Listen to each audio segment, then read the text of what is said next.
All right, welcome everybody to the comic panel. I'm Cody. I'm Talon. And I'm Jacob. And today we are covering The Invisibles, Book 1, which contains issues 1 through 12, plus a short story called Hexy from the Absolute Vertigo, winter 1995. This is written by Grant Morrison with art from Steve Yowell, Jill Thompson, Dennis Kramer, Chris Weston, John Ridgway, Steve Parkhouse, Duncan Fregdo, and color by Daniel Vazzo. Letters by Clem Robbins and Annie Parkhouse. And the original series covers by Ryan Hughes and Sean Phillips. And the cover artist for the book is Brian Boland. And do we know who published this?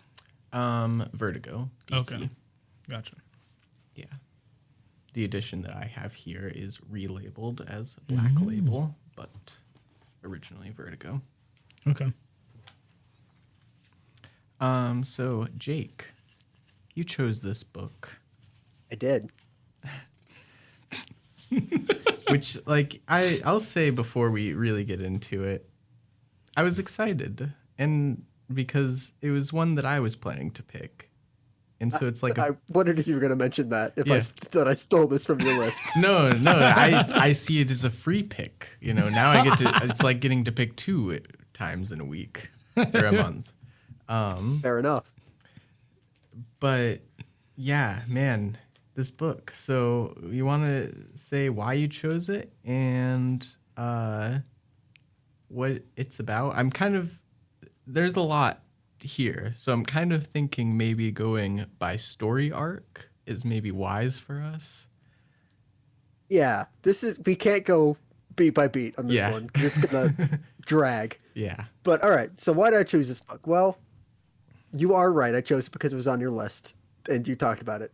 But it's also because there's a podcast that I listen to that's not this podcast.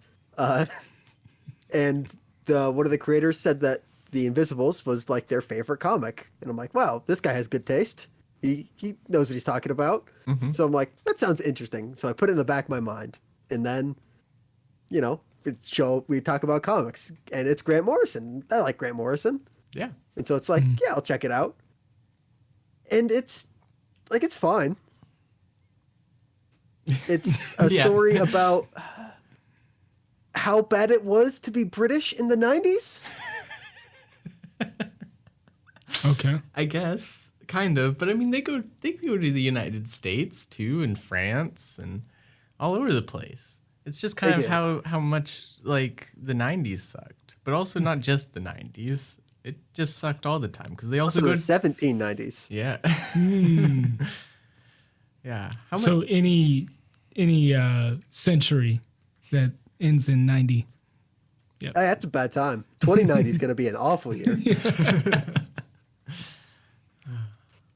Yeah. But man, when Marvel starts doing the 5th 2099 limited series. Oh yeah, then it'll be perfect. Yeah. Well, it won't be 2099 anymore. It'll be just current year. Oh, but this story, if it's not about the 90s, what is it about? How bad British children are? No.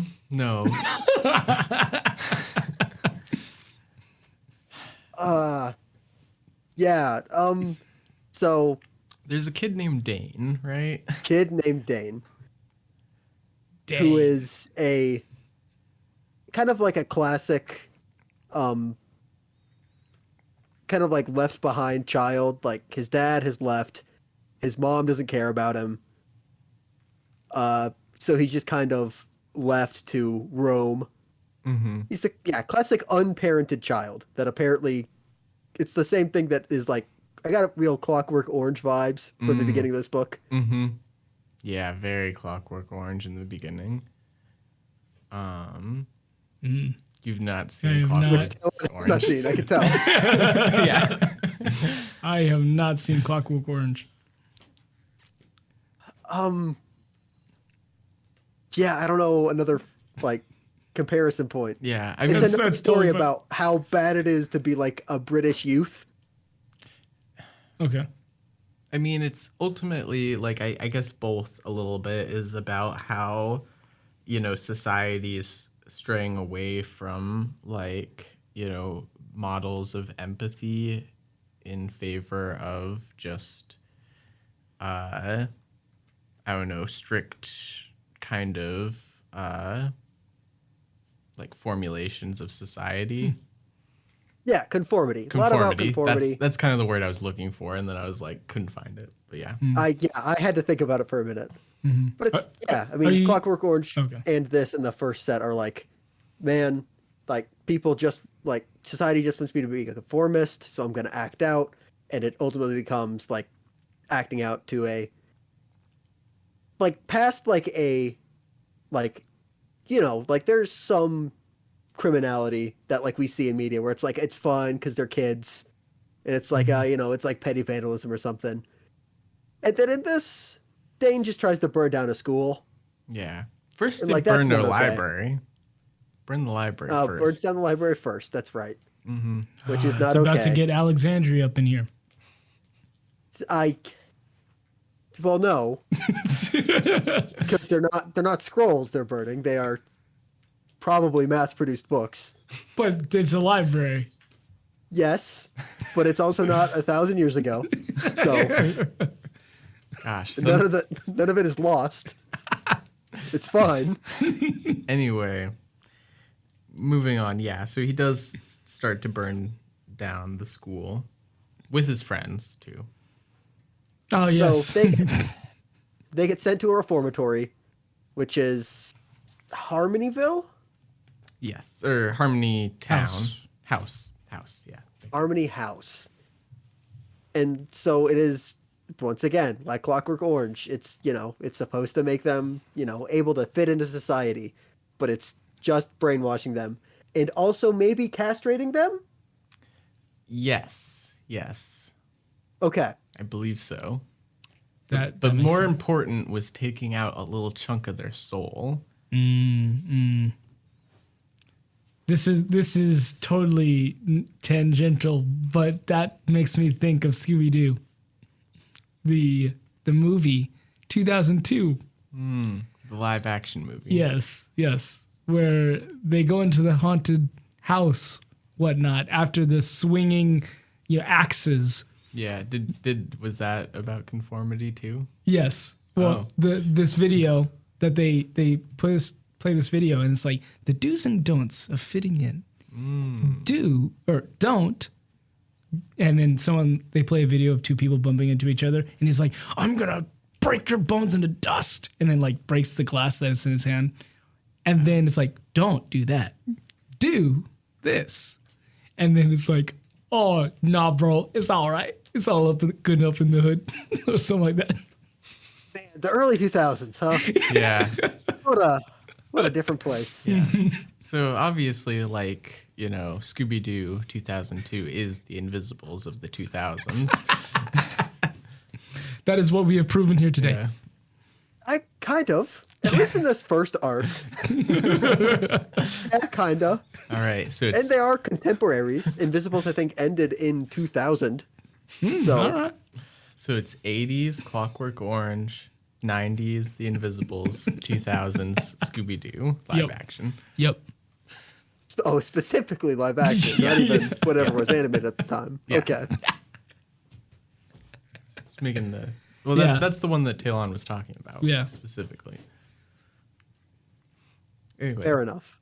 Actually, yeah. Anyway, nope. This bit's run its course, so we should go back. All right, I'm glad I can agree. So, Dane, obviously, as the protagonist,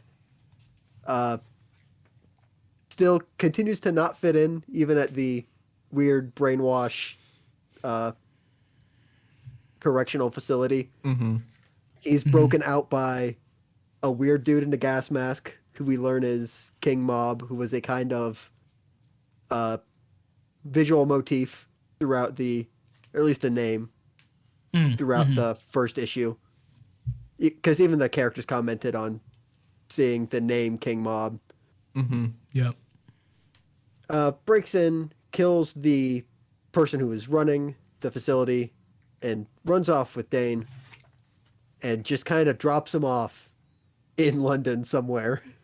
Yeah, Which is well, to be fair, Dane is all like, you know what? You can just leave me here. Oh, and it does. I mean, like, I guess it's an upgrade from like unloving mother to correctional facility to homeless in London. I guess that's an upward curve. But like early. I don't. Yeah, it's basically like you have a triangle and you get like one thing, but then the other things are like reduced, you know? Like Yeah, yeah. I know what you mean. And so it's like each place has two bad things and one good thing. Yeah. It's like, yes, he is no longer being brainwashed, and he doesn't have to deal with his mom kicking him out of the house every day because he doesn't have a house. Yeah. I don't know. Yeah, maybe the street is like worse though. That's not great. Yeah. Brains all the time. He has to beg for money, and he's being accosted / trying to be arrested by the police to be either sent back to a different correctional facility or just beaten up because he's homeless. Unclear, like how nefarious the police are at this point. Yeah. But then he gets a cool, wacky father figure. Wow. Is wacky the right word? Insane's more like it. Unless, okay, also, to clarify, I did not finish this book. So, unless he turns around, he seems very insane in this part of the story. Yeah, I mean, Morrison's definitely making the case that he is actually ultra sane. Super sane. Yes, yeah, as in like aware of his place in a fictional narrative. Yeah, I mean, I wouldn't go that far. I mean, Morrison's definitely made characters like that, but I'm not sure that Tom is aware of his fictitiousness. That is, by the way, the father figure. Yeah. Mad Tom. I think that he is aware of the whole. I mean, so Mad Tom is invisible. It comes out. Yes. Oh. And he is aware of the way that the world is different than our like regular perception. Cities have a surface beneath the visual surface that we see, and we can access that. And Like Blade. and there's magic and stuff, and he turns Dane into a pigeon, kind of. And yeah, but I'm skipping ahead. More like I don't Once know. Upon a There's not- Time. This issue, like, even though like I do like it, it is still a lot of like. It's like hearing Grant Morrison lecture you about how much he knows about like magical concepts, because that's okay. The other thing I knew about this book before I started is that it almost got canceled, and in like the back of the book letter section, Grant Morrison asked all of the readers to perform a magical ritual to make sure the book didn't get canceled, and it didn't. So it worked, but also I think he just saw an uptick in sales. So like the magic is have a better selling book, I guess. That's the real magic, is capitalism. You're right. That's what they want you to think. Yeah, but also like, okay, Grant Morrison can't sit whoever was in charge of Vertigo down and say, hey, listen, I know my book isn't selling super well, and I know you were about to cancel us, but look at all the letters I got saying that my readers performed a magical ritual. And that's not gonna That's not how save the book. that's not how it works though. The magical ritual causes more sales. So it is an uptick in sales, but it's also the magical ritual. One causes the other. Yeah, and which is the real magic. So yeah, the next couple issues are just like Mad Tom talking to Dane about what magic is, which is interesting but also kind of boring if you're not like in the right headspace. Yeah. Yeah, very much so. It's so meandering. And I know like maybe we mentioned that in like the parts that we don't like part of the show. But I just have to say it as a fact. It's very meandering. How so? If that can be expressed succinctly. I mean, just basically what Jake said here, that basically he like it's just a lot of like kind of explanation, and you're kind of like, okay, well, Mad Tom is an invisible, I guess, but like where's the guy in the gas mask? Like where's the people on the cover of the book, you know? and we keep talking about like this war between like good and evil or whatever, chaos and order, kind of, but also really the bad guys are kind of looking for conformity, which is a kind of order. But anyway, don't worry about it. But like we don't get to like see that very much. Like there's only like the people that are hunting, they're in like fox hunting gear or whatever. But that's like the most we see out of this like conflict for a while.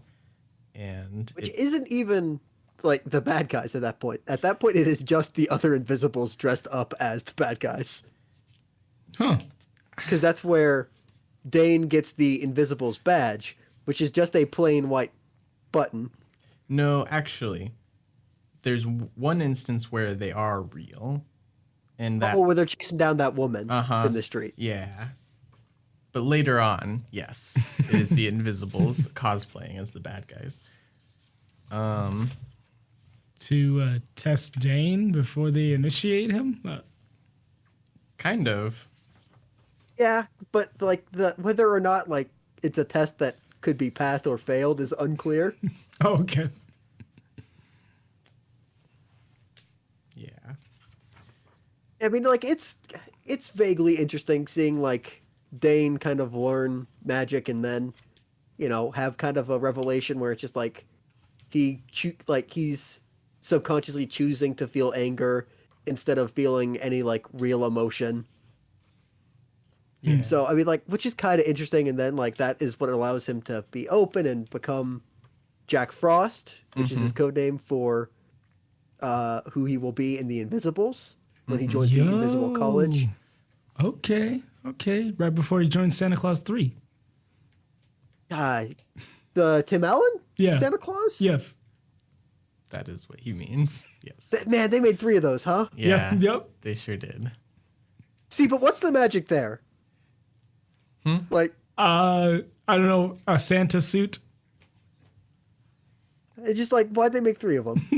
Who liked Tim Allen Santa Claus enough to say, yeah, let's make 3? Yeah. You know what? Those are contemporaries, though. Yo.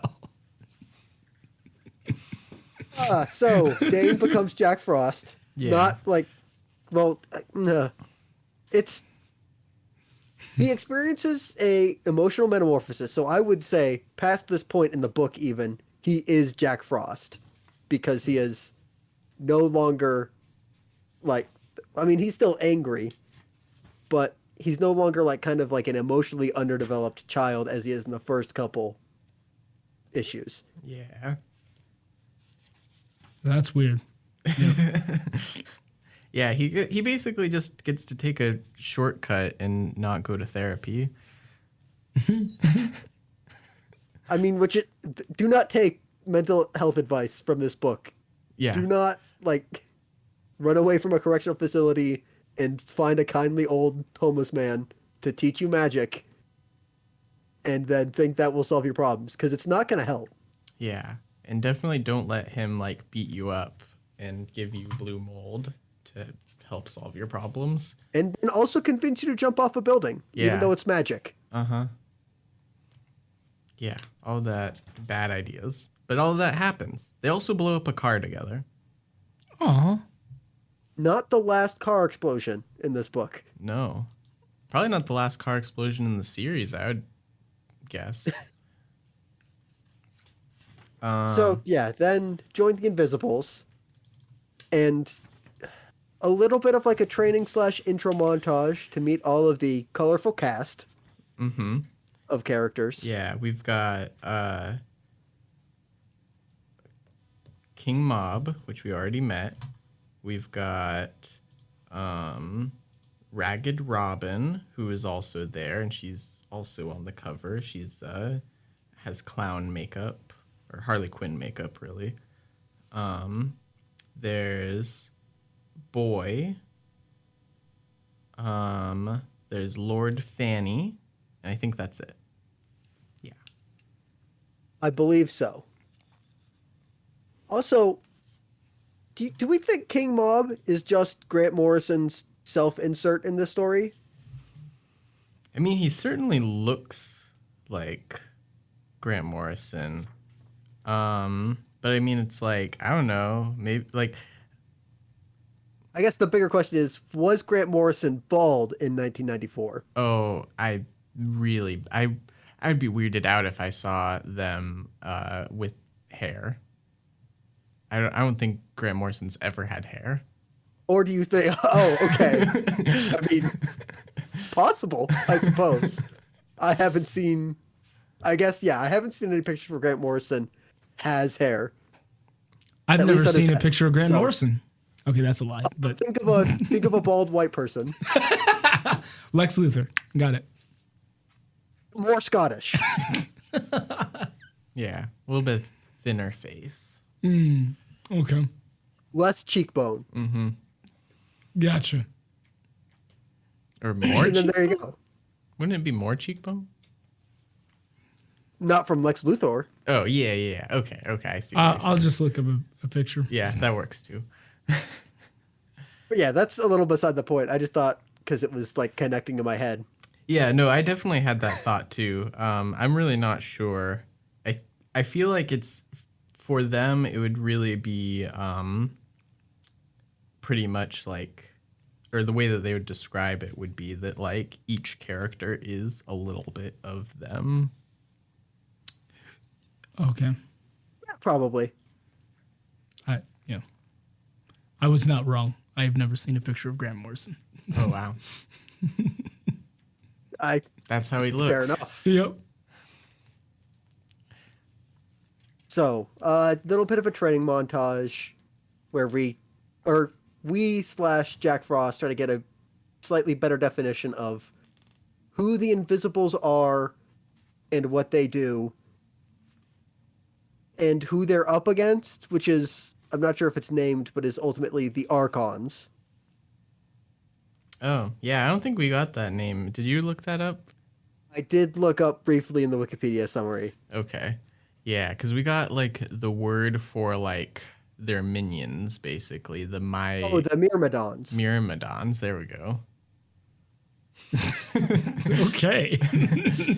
This is such a weird book. I'm sorry to have put you guys through this week. This has been actually 2 weeks. This has been a lot. Yeah. I guess question, like the beginning of this book, right, is like what's his name? Mob. The mob guy. King Mob. King Mob, like looking at a scarab. Yeah. Is there an explanation for that? Beetle. I allusion to the Beatles, the band, maybe? So We skated past that. so basically not. It hasn't been brought back yet. I'll say Okay. that. Yeah. Gotcha. But yeah, we Man. did. We're gonna continue to skate past that. Yeah. We'll bring it up at some point later, probably. Yeah. Yeah. So we learned that even the people in the Invisibles are unclear what like the grand purpose is of like the Invisible College. Because I forget the exact conversation, but there was something that's like, how do we know the people we're working with are the good guys? And it's like, well, that's a good question. And that's the answer. Yeah. There's also wait, what was it? I don't know. There was something about basically, oh yeah, there's so much like double agent stuff going on too, and like deep cover and people not knowing which side they're really on, and that kind of gets a lot of attention in this book too. Yeah, so they get a postcard from I forget where, some other invisible agent. I'll just say it like that. That is a windmill, or is it they go to the windmill to time travel, but I don't think that's what's in the postcard. Mm-hmm. Yeah, the postcard is a picture of the Green Arcadia, a famous painting that has 3 shepherds and a shepherdess that are looking at a tombstone. Okay, so is that actually a famous painting, or does the book just say that, or do I just not know what art is? I think that it's a famous painting. I mean, I'm kind of like going off of, I'm pretty sure I've heard of that one, but maybe I'm just imagining it because I don't think I've seen it like in real life before. You said it's Green Arcadia? Yeah. Okay. I'm not seeing anything. Painting. Maybe I have to look up. Because when I looked up Green Arcadia, I got Philip Green, a British businessman. I'm surprised you didn't get the vehicle. That's No. Oh, there is the vehicle. Like when I looked at images, that came up.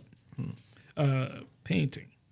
But apparently, the painting has changed, which indicates the Archons / Myrmidons, whatever, are influencing the past.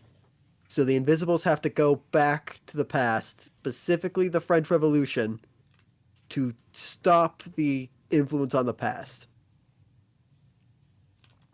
Yes. Which is where time travel gets introduced, like halfway through this book. Mm-hmm.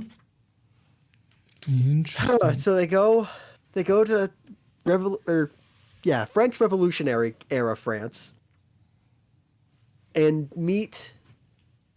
This is where honestly, like the book falls off the rails for like a couple issues in a row, because like it keeps going through. I want to say like 4 different plot lines. Yeah. So there's the story of Mary Shelley, Lord Byron, and Percy Shelley, who gets referred to as Shiloh. Didn't know that was a nickname he had. Is Percy Shelley, like, who's that? That's, well, I mean, he's a famous romantic writer, but Okay. also Mary Shelley's husband, Okay. who wrote Frankenstein. Yeah. So there's that one. There's The Invisibles in the French Revolution. oh yeah, because they gotta find. Is it the goal to find Marquis de Sade first, or do they just like stumble upon him? Yes. And then make that the goal? I believe that was the goal all along. Oh yeah, because they bring him back to the present day. Right. There's also Orlando, who is Zipe Totec, skinless god apparently of the Aztecs, who is trying to hunt down the Invisibles' real bodies in the present. Yes, because they projected themselves into the past. They did not literally travel with their physical bodies. Oh, okay. And then whatever's going on with the guillotine, I think it's like, because it feels like that's supposed to be a real plot, but it's just like symbolism. Oh, I didn't really find that to be a different plot. Interesting. Yeah, I would say that for me it was just 3 plot lines than what we mentioned. Oh no, I know what I was confusing, because then when they try to travel back in time, they get split up again. That's what was the 4th plot line. That's right. I did forget about that. Yeah, basically that was so weird too. The thing with the banker, the judge, the bishop, and the duke. Oh yeah, that like double lost me, where I was like, that's like, I had stopped reading for a little bit, and then like had started reading like 10 or so pages before that. That's a bad place to stop reading. Yeah, so I just had to like start reading at that, and I'm like, man, this. Like, I hope there's a point at the end of this, and I don't think there was. Yeah. Unless it's like the only thing that I can try to derive a point from is like they are living in like the reverse cave. What's the Cody? You know this. You were in philosophy. Oh, are you What's talking? the name of the cave thing? And like the philosophers see outside the cave. Yeah, that's just called Plato's Cave. It's like a super like a ultra rationalist version of Plato's cave.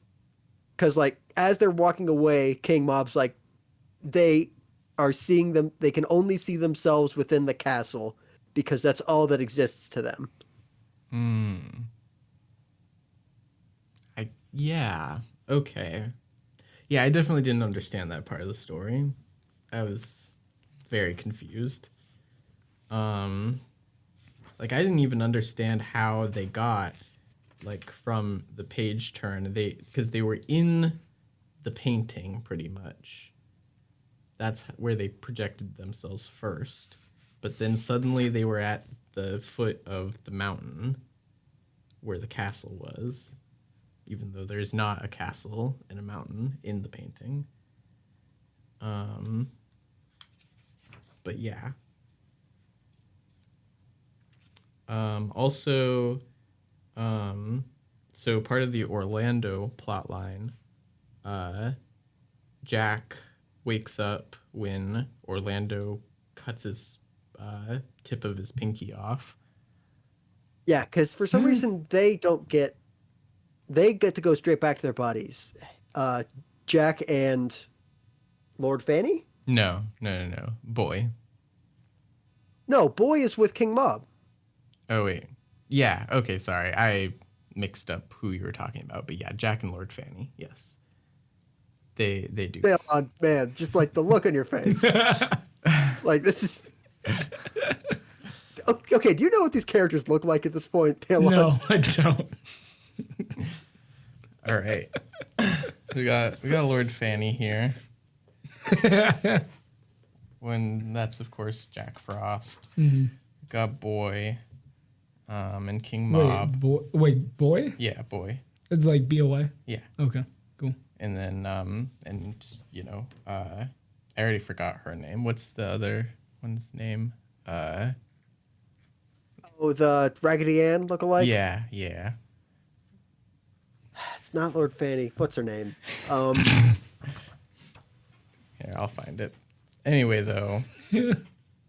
It's Ragged something because it's supposed to be she looks like a Raggedy Annie. Mm-hmm.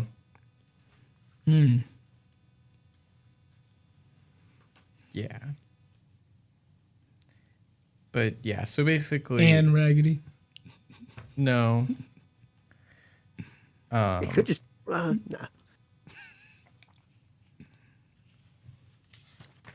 Here, okay. It's something. Because he said it in the beginning. Yeah. Ragged Robin.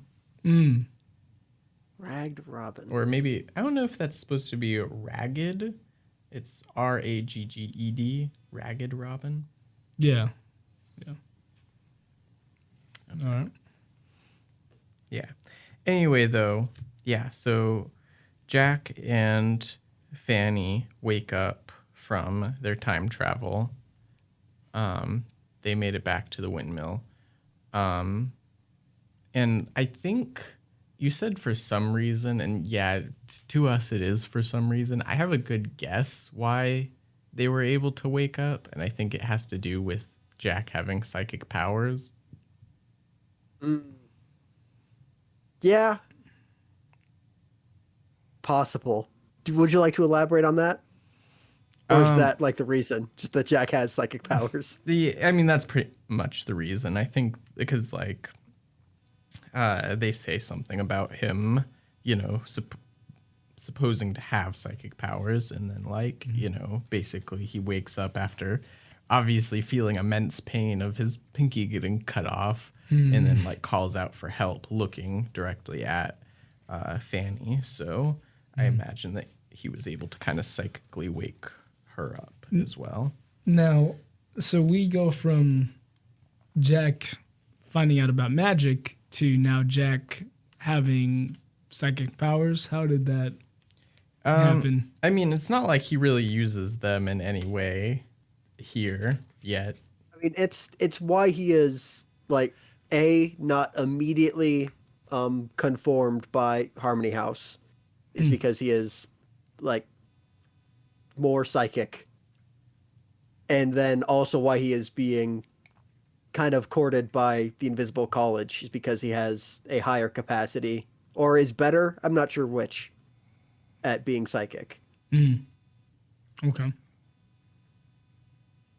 Gotcha. Yeah. So yeah, I think old man Tom mentions that at some point, where it's like he's kind of like naturally gifted.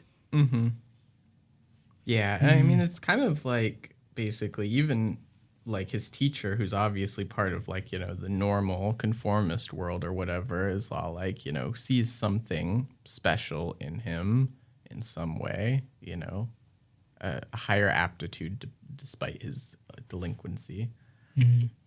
Man, I thought he was just being nice.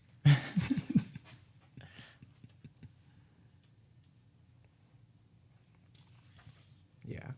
So, but basically, yeah, so that's happening with Orlando, and then the,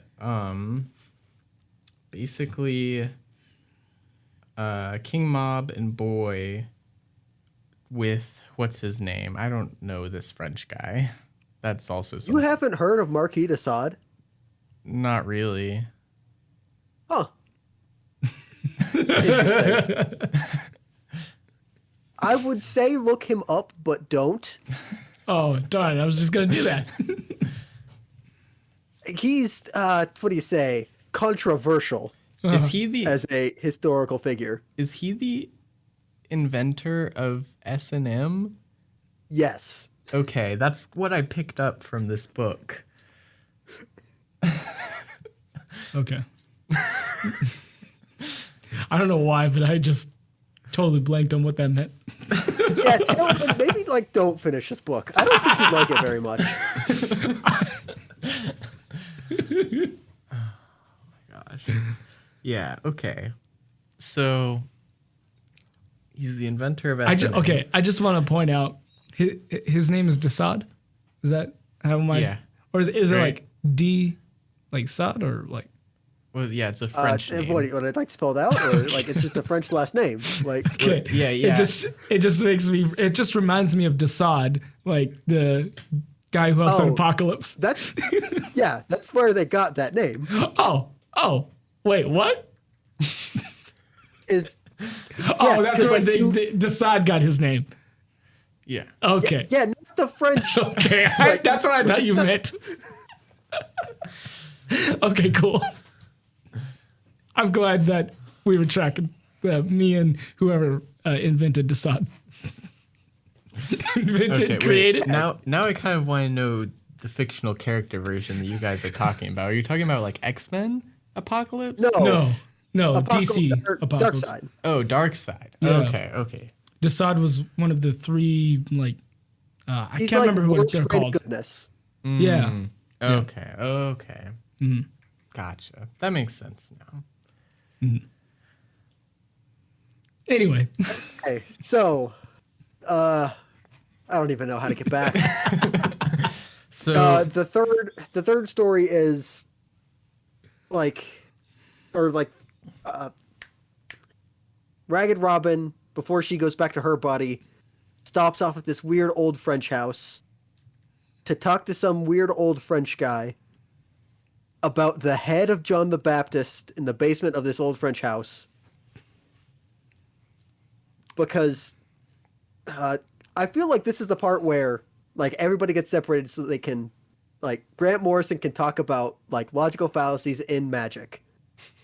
One of which is, if you go, like, it's like horseshoe theory to Plato's cave, where it's like, okay, yes, rationalism is the way out of the original Plato's cave, but you will get yourself into another Plato's cave of your own making by sitting too far in rationality.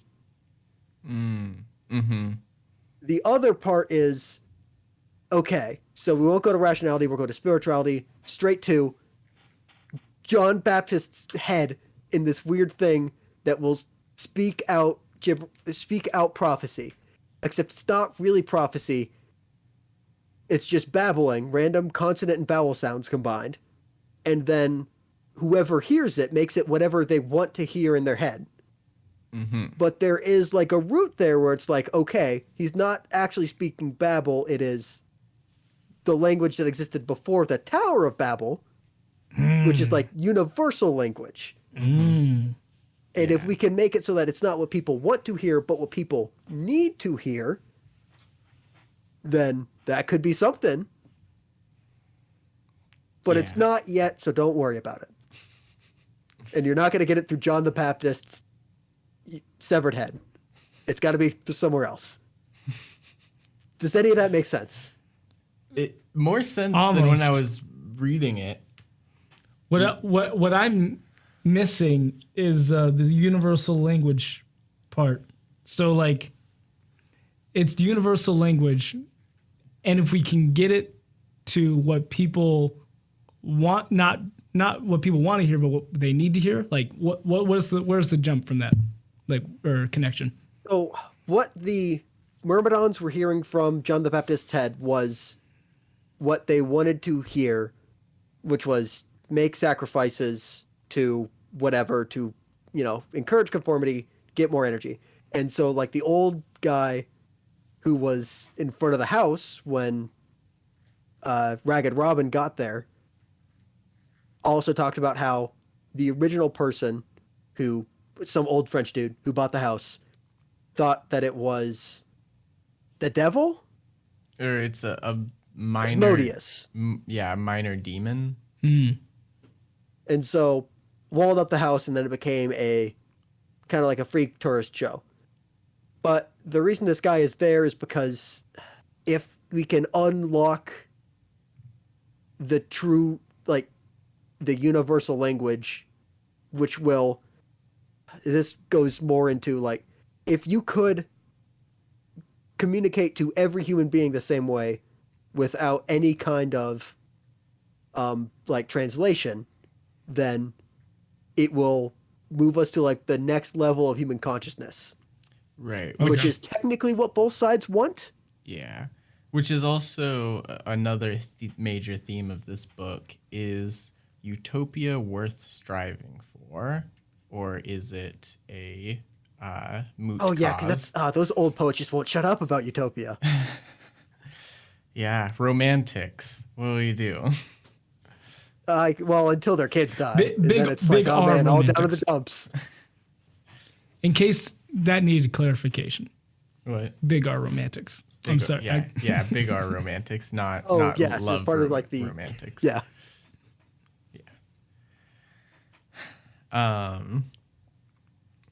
So yeah. And then there's the stuff with... I really don't understand what happens with Lord Fanny and Zipe Totek / Orlando. I mean, basically what happens is Lord Fanny allows her body to be used by an old god in a deal that because basically Orlando is using the name of an old god, but he himself is not actually that god. And so that is why the old god that actually uses Fanny's body. You're just going to not try on that old Aztec name, are you? No, absolutely not. Oh, there it is. Okay. Yeah, it basically obliterates him. One of these names. Is that, Oh, is I that- mean- which one is the one that you're not trying to avoid? I don't know. Maybe Quetzalcoatl or... Yeah, sure. I mean, it's not. Quetzalcoatl is definitely not the name. But Okay. yeah, sure. No. Well, Talon showed me 4 different Aztec gods, and I was like, maybe I it's found, one. I found Zipe Totek. I definitely was spelling it not the right way. Oh, yeah, it's with an X at the top. Yeah. Yeah. Yeah. But like, yeah, so like, I guess when I say I don't understand, like, yes, I understand that is what is like literally happening, but if I'm correct in like the reason they broke up is so that like Grant Morrison can talk about magic for a while, I don't understand what like the deeper meaning of that is. Oh, I mean, I'm not entirely sure myself, but basically, I mean, so for one thing, like Grant Morrison really likes giving trans non-binary characters god powers. Fair. So that's just like, part of it. And I think, I mean, I say that they like doing that. I think that they see some sort of like forward, like I think it's trying to combine the two other plot lines in some way, but very, very subtly, where it's all like there is some sort of forward rationality, spirituality combination of, and along with freedom itself and freedom of expression that will kind of lead to your, I don't know, your salvation, I guess, if you want to use that word. Yeah, if I'd have to read more to see if that like I can, because I can see the beginning of that plot here, where it's like both sides want kind of the same thing. Next level of human evolution, which is either from the Archon / Myrmidon point is everybody conforms to a single human consciousness, and from the invisible point of view is everyone lives as an individual in like a utopian society, but they are both ostensibly next human level. But it's unclear what either side, well, I guess not what either side, it's unclear what the Invisible College is doing to achieve that, other than making sure that the Archons can't do what they want. Yeah. That's so fair. maybe that will ultimately be something, but at this, like, 12 issues in, somehow a year into the publication of this comic book, don't know that yet. And you wonder why it was almost going to get canceled. Man, It was I magic. can't believe how it almost got canceled, but it didn't get canceled is the important part. Yeah. That's the magic part. Yeah. So yeah, that's, I mean, also, just going to throw this in here because I feel like it's important for later, like past what we read. The guy with the chess set that's at the French house, I'm pretty sure is the same guy that talks to Mary Shelley in the carriage. Oh, yeah, you're probably right. Yeah, so he's just like really old but doesn't age. So, yeah, unclear on whether or not he's with the Invisibles, because he knows the Invisibles exist, because he mentions them by name. But he's also not stopping them, because he helps Ragged Robin go through her thing. So, yeah, maybe a part of the Invisibles, maybe like a double agent for the Archons, maybe some unknown third party. Yeah. But basically, also the reason that they get, what's his name? S&M French guy. Marquis de Sade. Marquis de Sade. They get him from revolutionary France to the present. They bring him to San Francisco, basically to see all of his ideas taken to, like... Oh, no. See, like, a little less than 200 years of evolution. Because he's in this, like, projected, form, he can learn English a lot faster than somebody that would be, like, just in their physical form by talking to people. And so they get him to learn English. And also, Step number 1. yeah. I mean, they can, at least King Mob speaks French, you know. Mm. So it's not like they're not like, I don't know what you're saying. But yeah. And then they bring him back to basically help the Invisibles to make a plan for because they're on the edge of either apocalypse or utopia. And so they think that he is the key to helping design a good future. Marquis? Yeah. Okay. But then it turns out that he's actually bad. Did I get that right at the end of the issue? Which issue? When like it's before, I think it's the last issue of the Arcadia arc before things fall apart. Yeah. Oh yeah, because that's when he's in that limo under the bridge. Yeah. It could be that he's evil, but also that's just like what he like would have done in Revolutionary era France. Like Marquis de Sade is not a good person. Even like looking back with like modern morals, he's not like a radical person who was like just persecuted because of the morals of the times. Like, no, he's a bad person.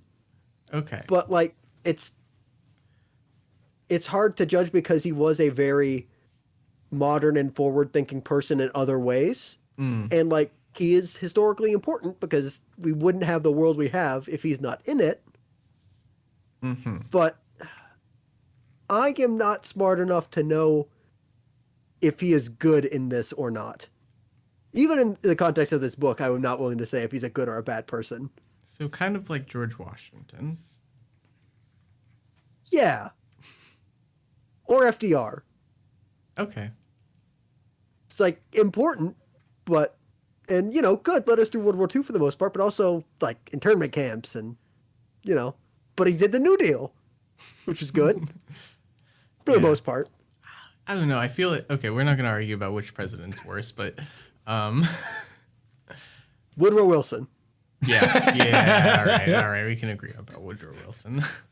Woodrow Wilson didn't own people, though. I don't know. Yeah, but he was like I won't say that because I'm not 100% on it. Okay. But I'm like 80% sure he's somewhat important to the KKK. All right. Oh. Yeah, that's fair. So anyway, things fall apart. Is the name of the arc? Yeah. It's really just one issue, actually, but it's important enough that it has a title. Like, Jack freaks out because, Orlando cut off his pinky finger, which is, it sucks because he also ate it. Yeah. Oh. And he got blasted apart by an elder god, so it's not like they can even get it out of there. Yeah, Jack's upset. Yeah. So he's like, man, I'm done with the Invisibles. I'm out of here. Meanwhile, the Myrmidons are closing in because it turns out Orlando was just like the first wave to soften them up, or soften the Invisibles up so that they can be brought back to this place unknown because it doesn't happen. Yeah. Some holding center. Yeah. And then basically Jack leaves and takes King Mob's gun, takes his car. Then Boy reports back that happened, and King Mob is all like, no, I set my car up to explode if I didn't enter the code so that nobody stole it. Which is, what a paranoia-induced thing to do to your car. Yeah. Hey, man, it works. I mean, not really, actually. Your car still gets stolen and then blows up. See, yeah, why wouldn't it be something where you have to put it in before you turn the key, otherwise the car explodes? Because then you just have whoever stole your car has 5 minutes. It's because it's about revenge, I guess, not really about keeping your car safe. Yeah. Unless they think you're gonna get kidnapped and put in your car, they're gonna start it without the combo, and then you have 5 minutes to escape before the car explodes. Oh, there we go. Now you're thinking I like guess- King Mob. Yeah, if you're thinking like the 5D chess that King Mob is in. Yeah. All right, that makes sense. You justified it to me in this weird world of this comic. Basically, yeah, they're running out of time though. They come up with all of these like harebrained plans. They're like, no, that's not gonna work. And it's like, yeah, you can't like, like, what are you even thinking? And finally, what their plan is that King Mob dresses up as Orlando, and the rest of them lie on the floor like they're dead as the bad guys come in. And then they trick him and beat him up and shoot him. And then Jack crashes the car into the roadblock and then crashes it into a tree.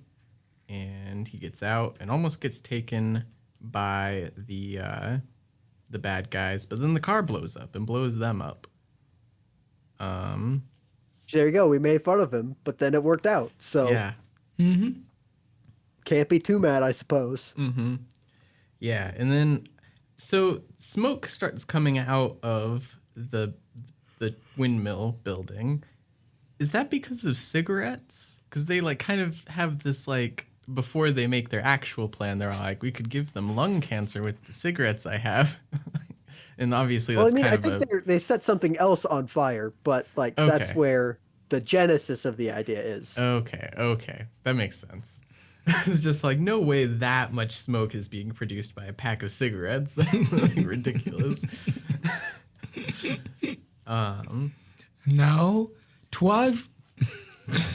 Try 12 packets.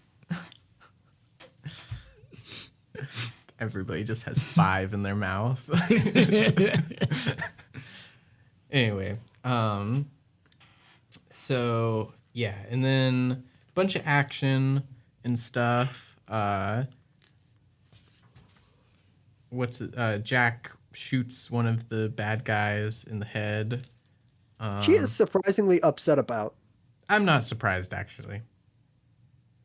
He is, for all of his like quote unquote like toughness and stuff, he is such a normal, just trauma laden boy.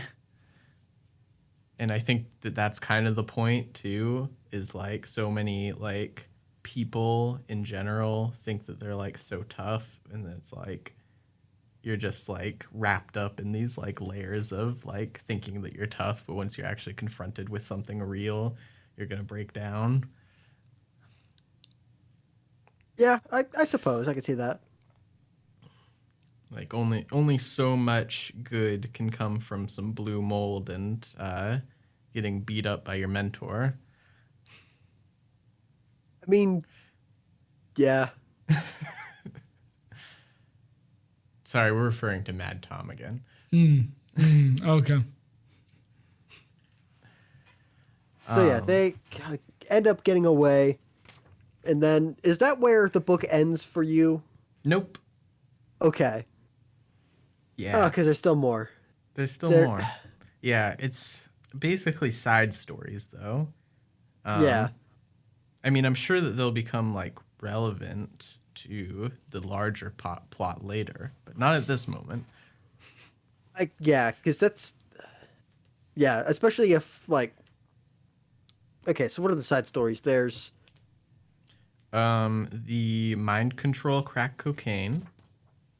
Oh, yeah, what a wild story. But we get to meet Jim Crow, who is cool. Mm-hmm. Don't take that out of context. Yeah, I was like, huh. Yeah, I mean, so it seems like Invisibles, maybe like there's like a little bit of a through line of them getting code names that are reflective of like their trauma or something, maybe. I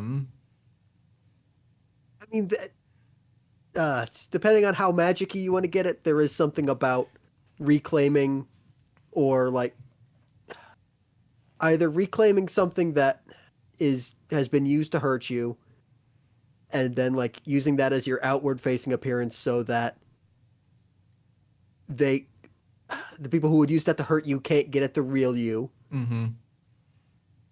Or maybe it's just like naming yourself the opposite of something. Like Dane gets mad, so he becomes Jack Frost, something who's cold. Mm-hmm. The only girl, well, not the only girl. One of the girls on the team is named Boy. It's Jim Crow, the Haitian magician, is named Jim Crow because he's in America and there were Jim Crow laws, I guess. Maybe I'm thinking too deep into it. Yeah, tough to say. Because then what's King Mob or Ragged Robin? Don't know their origin stories. Or even Lord Fanny. Yeah, it's true. It's tough to say. But I think that has to be something with it. I thought that we were getting King Mob's origin at the end. We'll get there, but that's what I thought for a second. Oh yeah, I forgot about that one.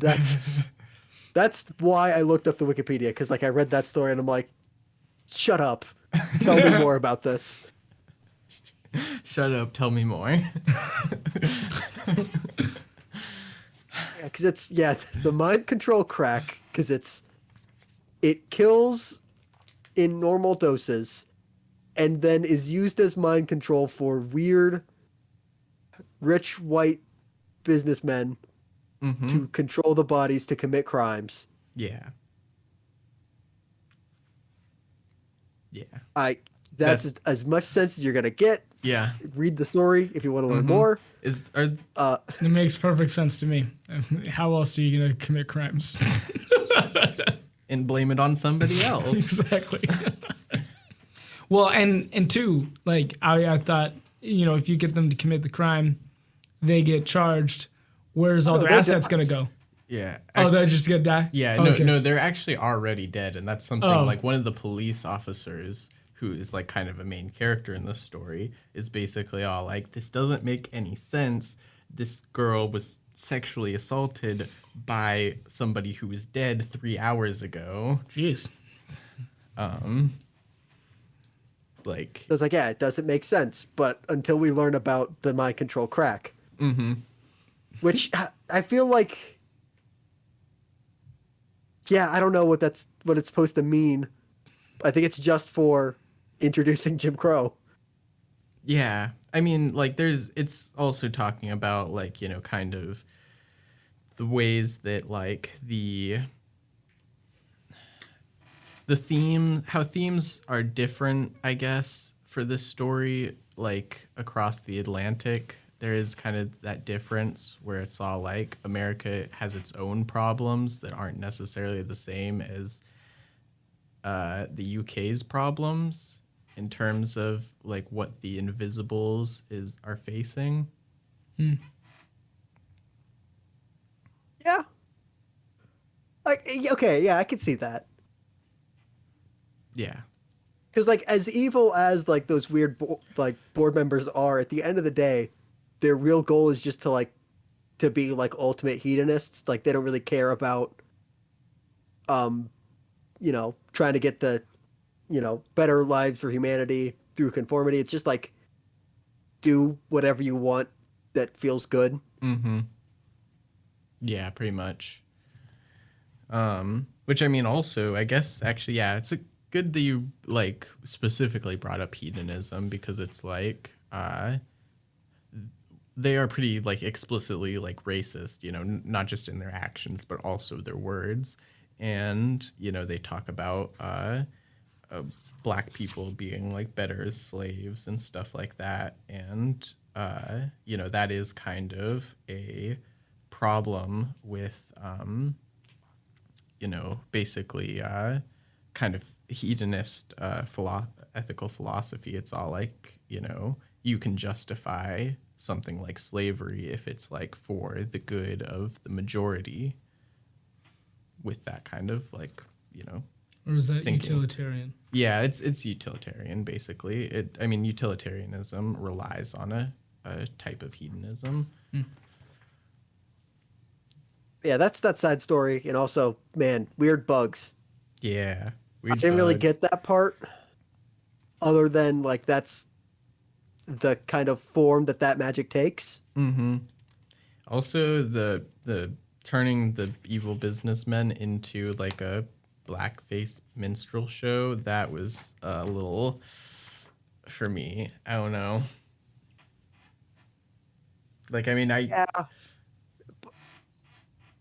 I'm unclear on what like the greater message is supposed to be. Yeah, like, I mean, I get where it's coming from, kind of, where it's like, again, that idea of like, you know, taking the people and things that hurt you and putting them on the oppressors, I guess. But it feels a little bit like half-baked. Yeah. Baked.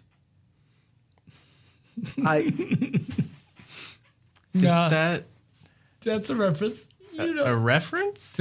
Not to a particular, like, not movie or anything like that. Okay, yeah. I mean, is it a drug reference? Yeah, yes. Okay. Yeah, that's what I thought. I was just... All right. I just don't think that you used that in the context that you think you used that, so I was, like, really confused. Yeah, you lost me a little bit, but it's fine. You know, I don't even remember anymore. I feel like we lost you, like, 30 minutes ago.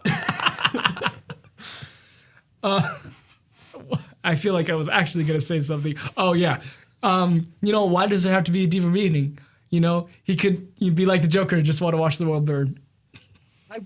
Okay, I would agree, but this is a very magic-heavy book, as we see in the next side story. Yeah.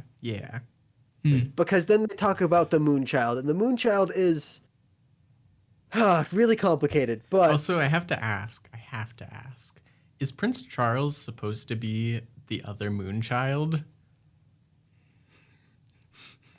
I don't think so.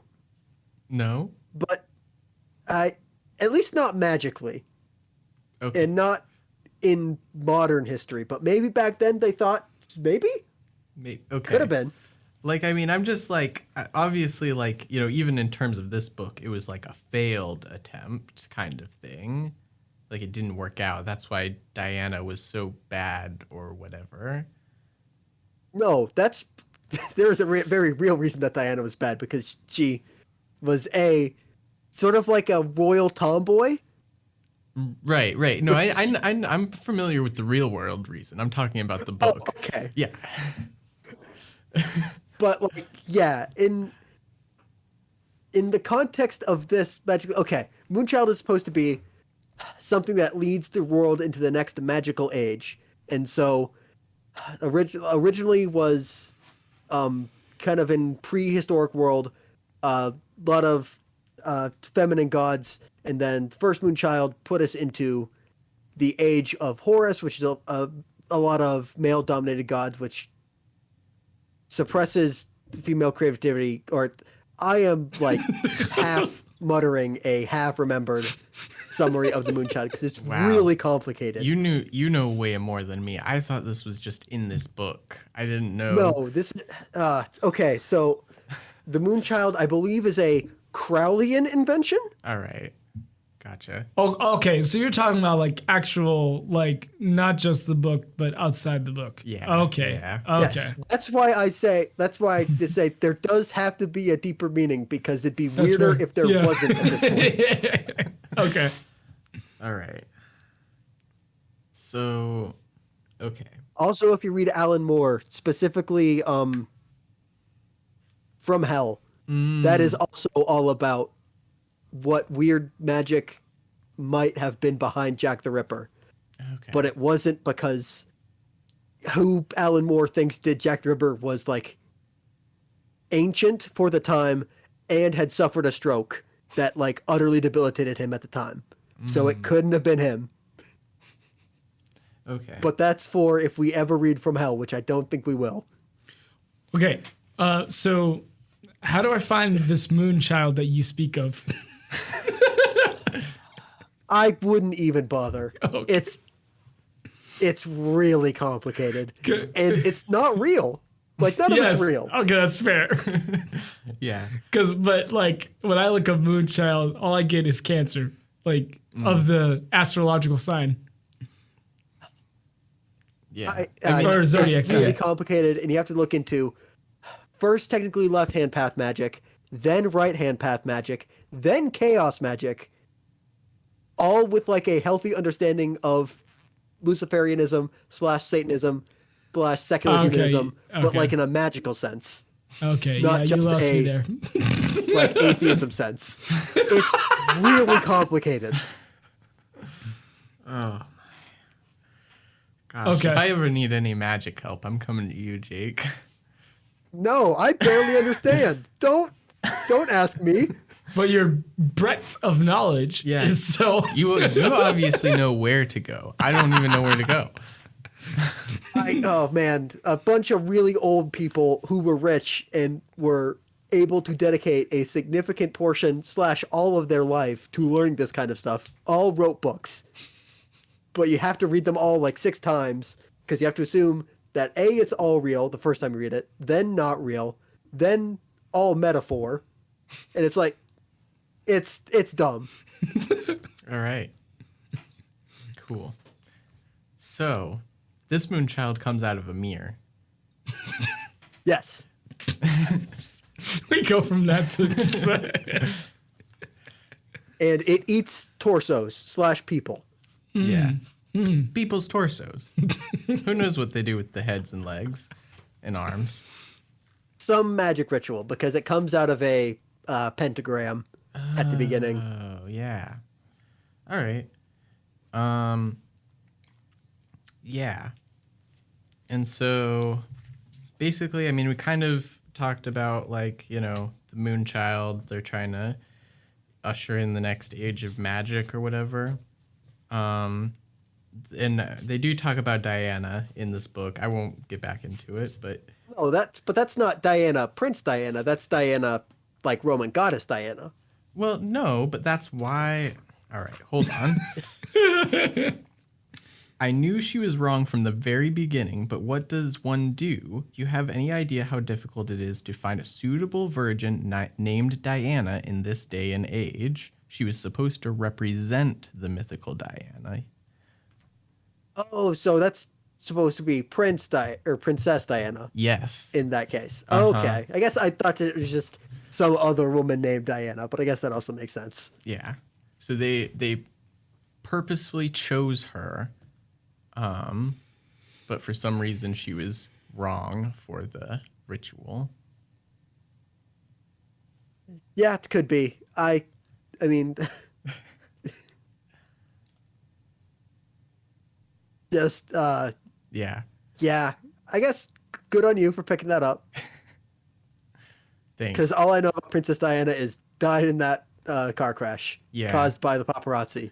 I mean, plug for a different KSUA show that has now been actually rebranded. I learned a lot about Diana from the That's a High Note episode about Diana the musical. Oh, okay. I wondered how you brought it around because I thought that was I didn't know there was a musical. But Yeah, all right, that makes more sense it's why a- they covered that. It's a bad musical. Oh, The songs are bad. It's- okay. Man, I was gonna make a musical joke, but I don't know any musicals and whether or Musically. not they're good. Yeah. It's not Cats. It's not Cats. Yeah, I mean it's definitely like trying to be Hamilton, but for England in modern times ish, and it's not good. And like I mean it's trying to be a historical musical kind of that's inspirational, I guess, but also like leaning into the problematic side of people, but like not doing a good job. Like, yeah, I was gonna ask, but this is not a musical show. Like, what is the term for like the? It's not whitewashing of history, but it kind of is. Like that's something like Hamilton does, where it just like Right. kind of ignores all the really complicated stuff that. It's sugarcoating. Okay, yeah, sugarcoating. I guess yeah, that's a better term for it. Yeah.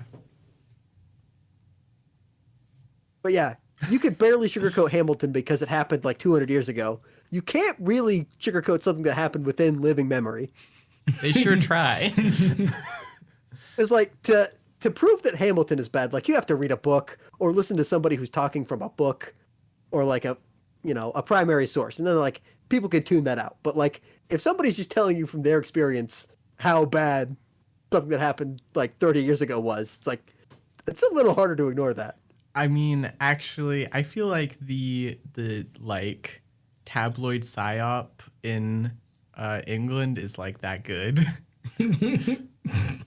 Oh yeah, because I guess the paparazzi have just kind of flipped it, where they're like, no, it's good that we were there because then we were able to like get the last moments of Diana, right? Even though we're also the cause that those are the last moments of Diana.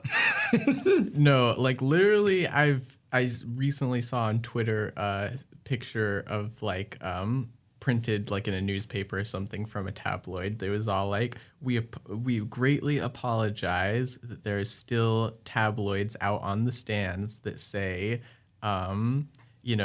Diana the trollop or whatever, they will soon be replaced with ones that say Diana the princess we all loved. I mean it's yeah, man. Although that's not a purely British tabloid thing. True.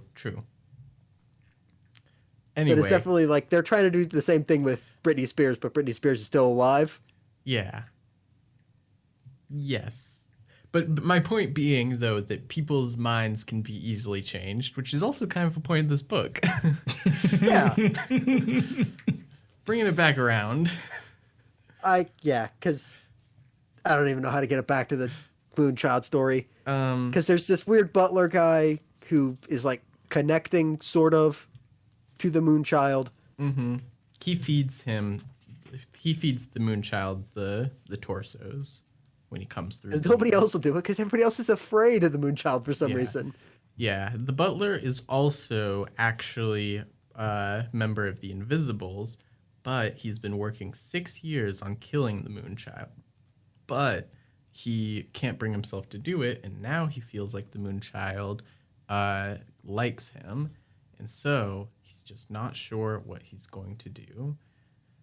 And he wrote a whole diary entry about it, and then the people that are, in charge found the diary. And they basically... Yeah, which, if you're ever working as a double agent, just, don't make a text-based document that has all the evidence in it. Yeah. Don't do that. Yeah. At the most, at the least, make a cipher, At least code it. Yeah. Yeah, don't just, put it out like, I am working for the Invisibles in the diary. Yeah, but it's kind of like they say he kind of wanted to be caught, maybe a little. Oh yeah, I think they even say definitely martyr complex. Yeah. But yeah, they set up a trap. They put his daughter in the jail to be sacrificed to the Moonchild, and he's all like, "Oh, I'm so sorry that I was bad to you, and I will help you escape." And basically, that's right. So not all of the people get fed to the Moonchild, only the ones that are too slow. They dress up in the foxhound hunting things, and they go out and try to hunt them. They release them and hunt them, and whoever gets caught gets fed. Wow. And they also released the Moonchild, apparently, at the same time. They're hunting them, but also the Moonchild's hunting them, which is weird. I didn't expect that. I think that's just for, and maybe I'm mistaken, for the last hunt. Okay. With the butler. Okay, that's specifically part of the trap. Gotcha. Yeah, I think normally they would just hunt them like foxes, kind of. Okay. Is that how they hunted foxes? Did they catch them? On horses with dogs to either chase them or get the dogs to tear apart the fox. It is not a good form of hunting. Yeah. Gosh. I'm sorry if we have any fox hunters listening that I just offended, but I could care less. Yeah, I'm not sorry. It is a very barbaric method of hunting. Yeah. Man, it just makes Fox and the Hound even worse. Yeah, because that's what that dog was gonna do. Yeah. I mean, I knew that, but I guess I thought like wild foxes for some reason. Like, I mean, obviously they are wild foxes, but I didn't know they already had them. Like, and I also thought maybe like to eat them. I don't know, or the skin. No, it's for the sport Ugh. of chasing down a wild animal while you are being assisted by like 40 other dudes and a bunch of dogs, and you also have a gun. Wow. Like, it is the least sporting there like hunt there is. Yikes. All right. Anyway, we're learning all sorts of stuff about the real world today. I think it's banned most places now because like, or it's not banned, they just like don't kill the fox. Mm. They just ride around on horses and look at them. Oh yeah, they still have the dogs, but the dogs aren't trained to tear apart the fox anymore. Oh. Like, they're just to like tree the fox. Okay. So they're just terrorizing the animals. Yes. Yeah. That's still It's so animal bad. harassment. Oh my gosh.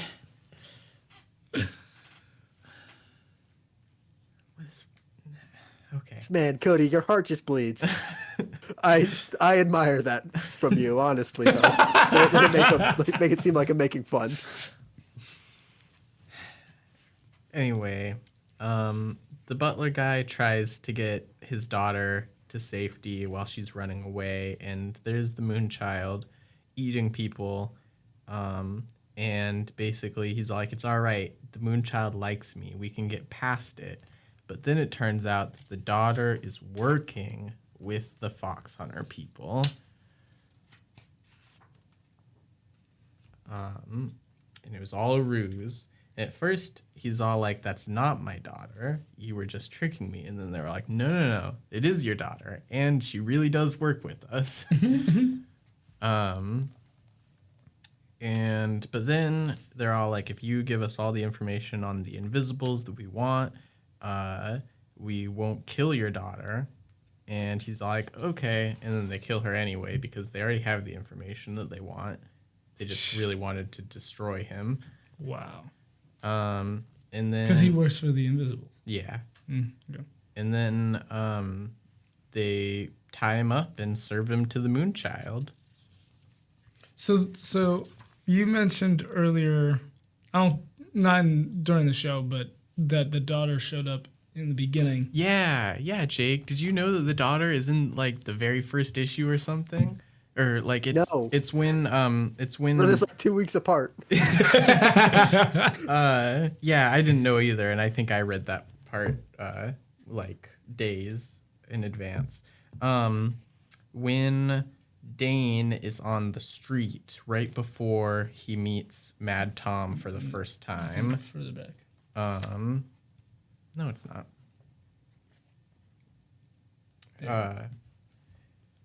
Yeah, when he first meets Mad Tom, he's talking to a woman with pink spiky hair, and she's all like, "Don't mess with Mad Tom, he's trouble," or whatever.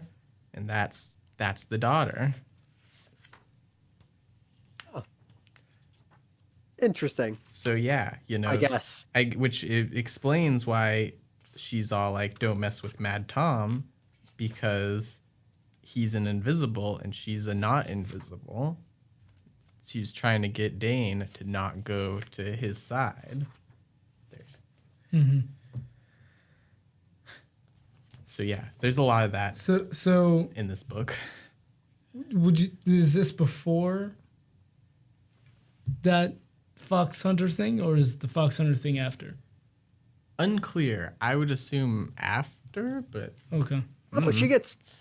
Yeah, the Well, Fox Hunter 'cause thing must cool. happen after because she dies at Yeah. the end. oh Yeah. right. Thank you. I forgot she died. Because yeah, they kill her just to make a point where it's like, yeah, because they were talking to the dad. Mm-hmm. It's like, we'll spare her if you tell us all you know about the Invisibles. And the dad's like, okay, fine. So they shoot her anyway to make a point of like how much like how pathetic the dad is because yeah, you're just willing to give up whatever, like nothing matters to you except your daughter who you've never seen, except you chose to stop seeing your daughter, so she must not have meant that much to you. Yeah. I don't know what the name of that is.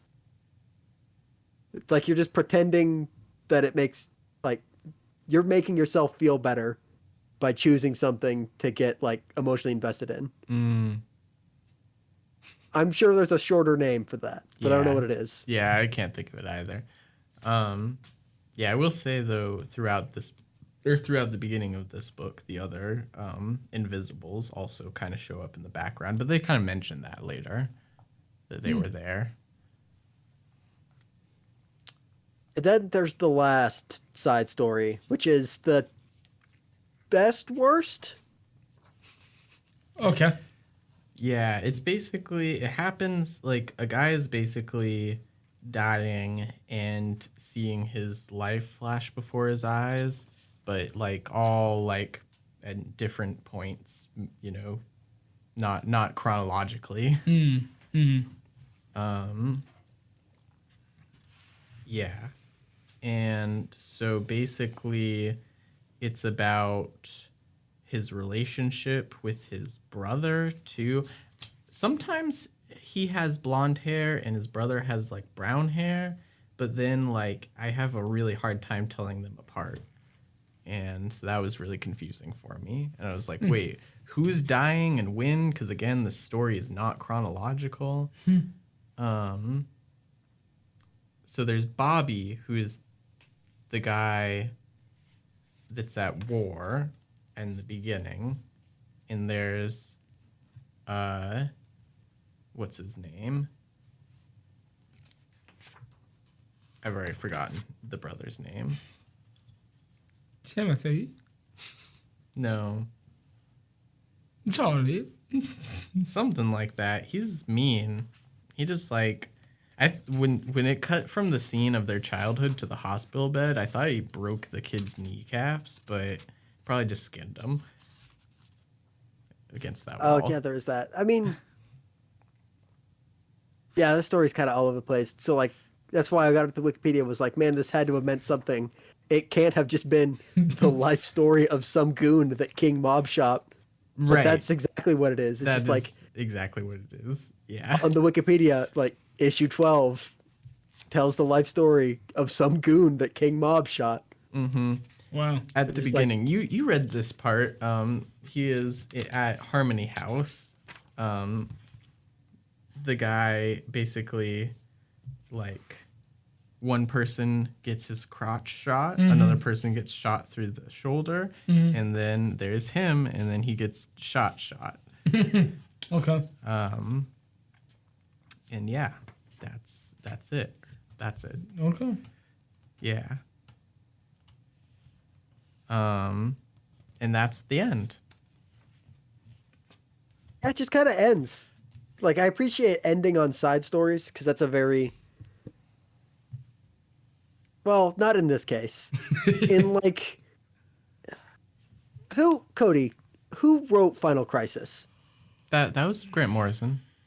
Yeah, it's a very Grant Morrison. Okay, glad. So I can continue speaking. It's a very Grant Morrison thing to do to finish off a comic with a bunch of side stories that barely matter, because that also happened in Final Crisis. Oh man, that irritates me. I mean, they kind of matter because it explains why Batman can be alive, but don't worry about it. At least in Final Crisis, not in this. None of this Yeah. is with Batman at all. But Gosh. I mean, and some of it does kind of matter because it does give more context to, like, the organization of the Invisibles, because it's not just the people we see, and it gives us some credence. Like, okay, this is how the Archons can get people to, you know, act as lackeys. And then what was the first one again? It was Moonchild, Soldier. The voodoo. Oh, yeah. Jim. Oh, I guess, yeah, what we said earlier about, like, kind of expands the world. Talks about, like, the difference between, like, American magicians and British magicians. So, I mean, that kind of makes sense, I guess, grand scheme. especially for an ongoing comic book. This Yeah. And I as a guess part of a collection, they make sense. But also, like, if I was getting month to month and then these 3 came out in a row, and like I was actually invested in like what Jack Frost was doing, I'd be kind of upset. yeah, I don't like. It is really hard for me to imagine getting this book month to month at all. Like, I mean, the one thing that I can imagine is you're waiting an entire month, and so you're rereading the issue over and over again, which is not something I usually do, actually. But Nope. that is probably people with less access to loads of media did. Yeah. And also, I mean, it's mid 90s. Like, what else is coming out? Like, bad 90s X-Men, something from Rob Liefeld, and Spawn, I guess. But wait, no, Spawn was 1998, wasn't it? Yes. No, it was 1992. Okay, so Spawn is a couple years old at this point. Mm-hmm. Yeah, the image revolution has happened because really Rob Liefeld only was working on X-Men stuff for basically 2 years in the 90s and then split off to form Image Comics. Yeah. So I guess this can be, it's different for sure. Mm-hmm. But I'm not sure if that makes it good. Yeah. All right. So what are some things that we liked about it? Let's try to keep our structure here a little bit. Man, I don't know what I liked in this book. I'll be honest. Like, even though I chose this, and even though like it is mostly what I expected, I don't know what I liked from it. I mean, like, I'm glad I read it as like a touchstone of like Grant Morrison's career. Right. I think what I kind of appreciate is that, like, basically, I can appreciate the, for one, kind of the, for lack of a better way of saying it, the trippiness, the kind of like Wacky. Non-linear. Again, I'm not sure wacky is the right word. Wacky is not the right word. Whacked out. Whacked out is closer. Whacked out is closer. It is, it's strange, like this page with the John Lennon summoning. Oh, yeah, oh, man. That was weird, because then, like, it just, you look back at the pun, it's like, we saw a dead beetle at the beginning of the story, and then King Mob summoned a dead beetle to get more like context, I guess. Yeah. I don't like the beginning of it is just that stupid.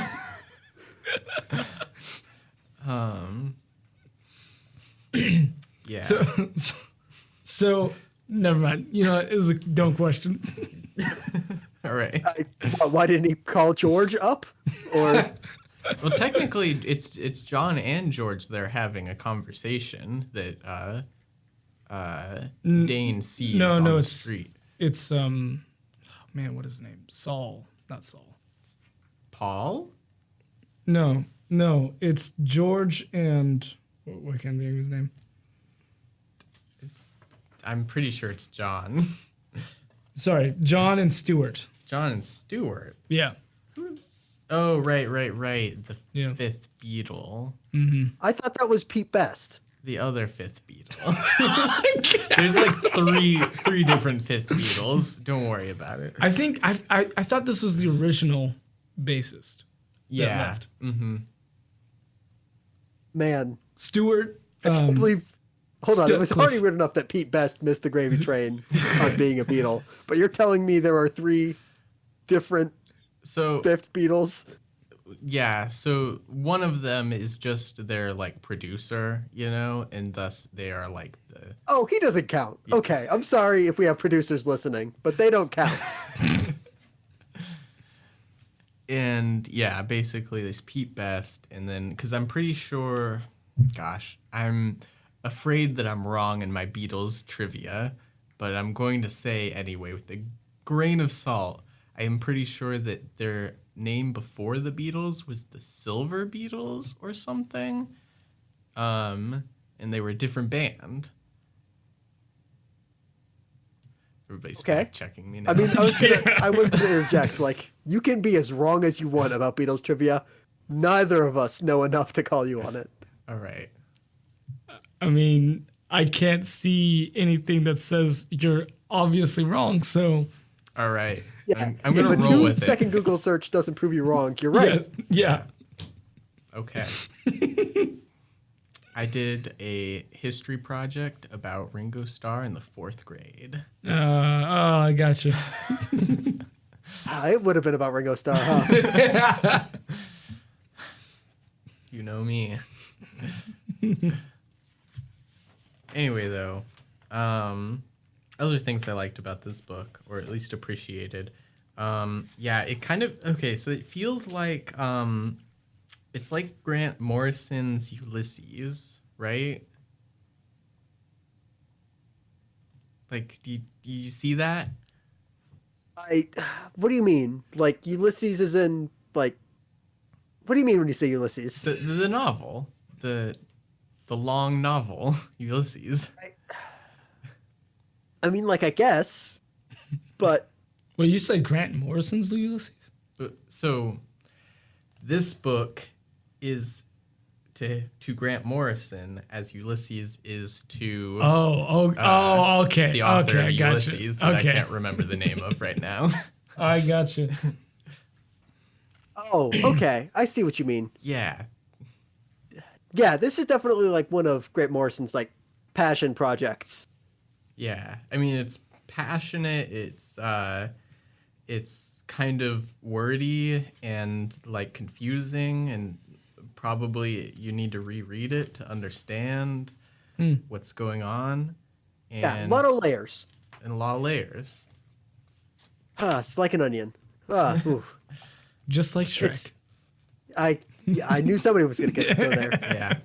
You can't not think that when you say that, unfortunately. Yes. Yeah, so that's, I can appreciate that it's very layered. I feel like I would have loved this off of the heels of finishing their Doom Patrol. But yeah, with such an extended gap, this is so much weirder than Doom Patrol ever gets. Well, in some ways, Doom Patrol does get pretty weird in its own way, but it's like safe weird because it's still DC Comics within their universe. When did Doom Patrol come out? I want to say it's either 84 or 87. Okay, so now this makes more sense now. Yeah. Because I just looked it up to double confirm. Grant Morrison also did Arkham Asylum, Serious House on Serious Earth, which came out in '89. Which then this came out. So the weirdness is increasing. I think as he does more, or they do more research, and like they understand more. Mm-hmm. Oh yeah, totally. So I see it, and now this makes more sense. Yeah, I mean, that it makes less sense. Mm-hmm. Yeah, but that's because I haven't done the reading.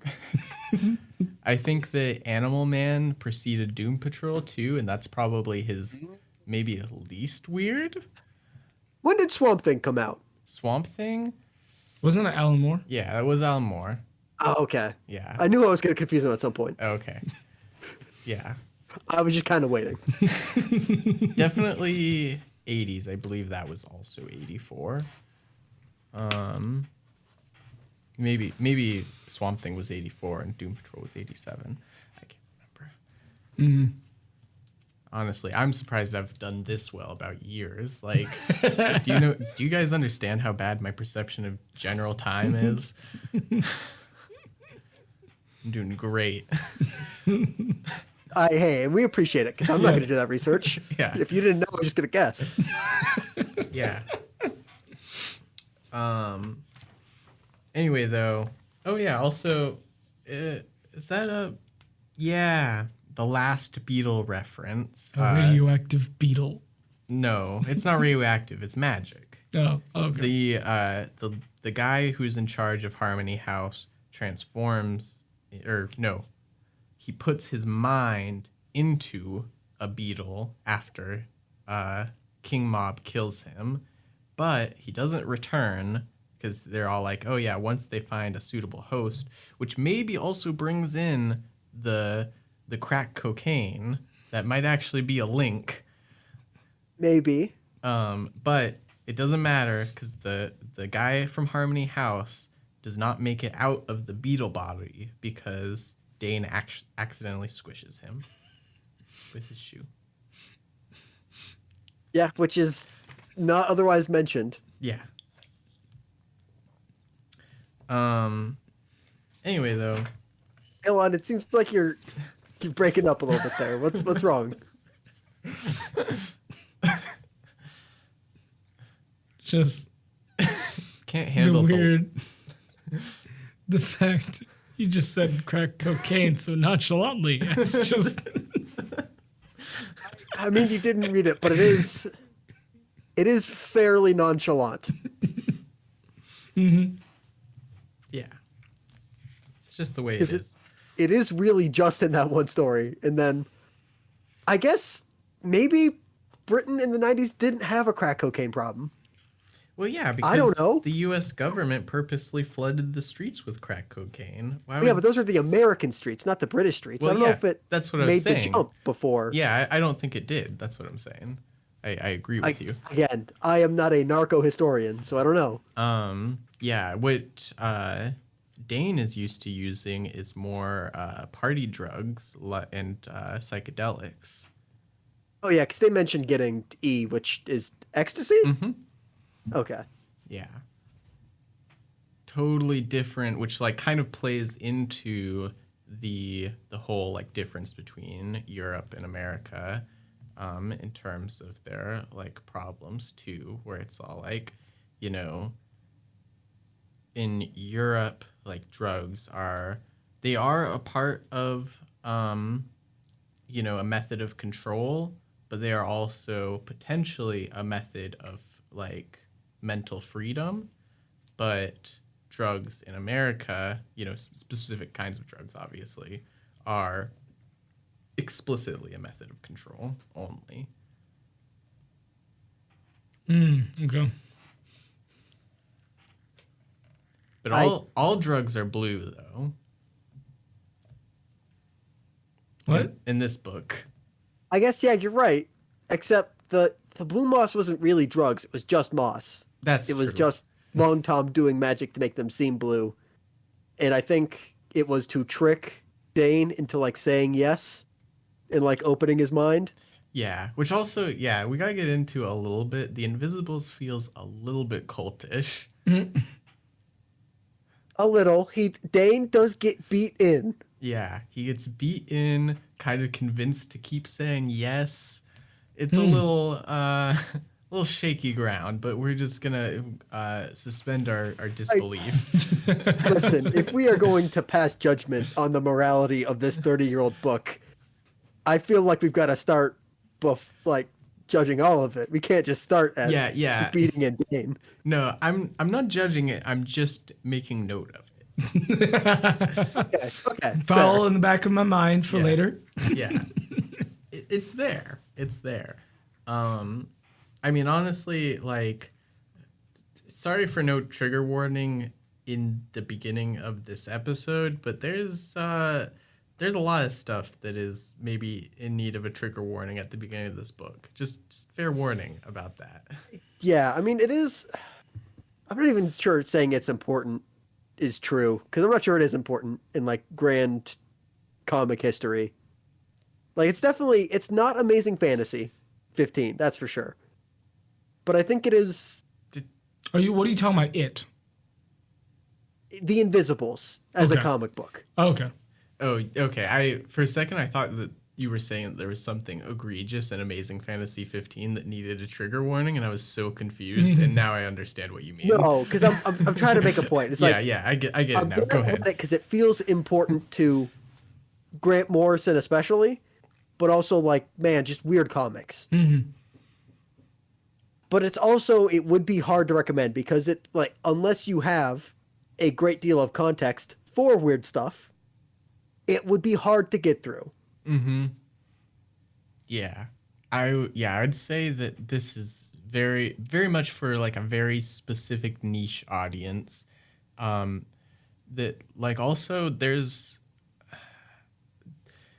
something to be said for like this book was published 30 years ago originally, and so like in some ways modern audiences are drifting further and further away from the history that it is talking about, and I wouldn't necessarily expect people to know very much about, like, for instance, Lord Byron, Mary Shelley, and Percy Shelley, or about I already forgot his name again.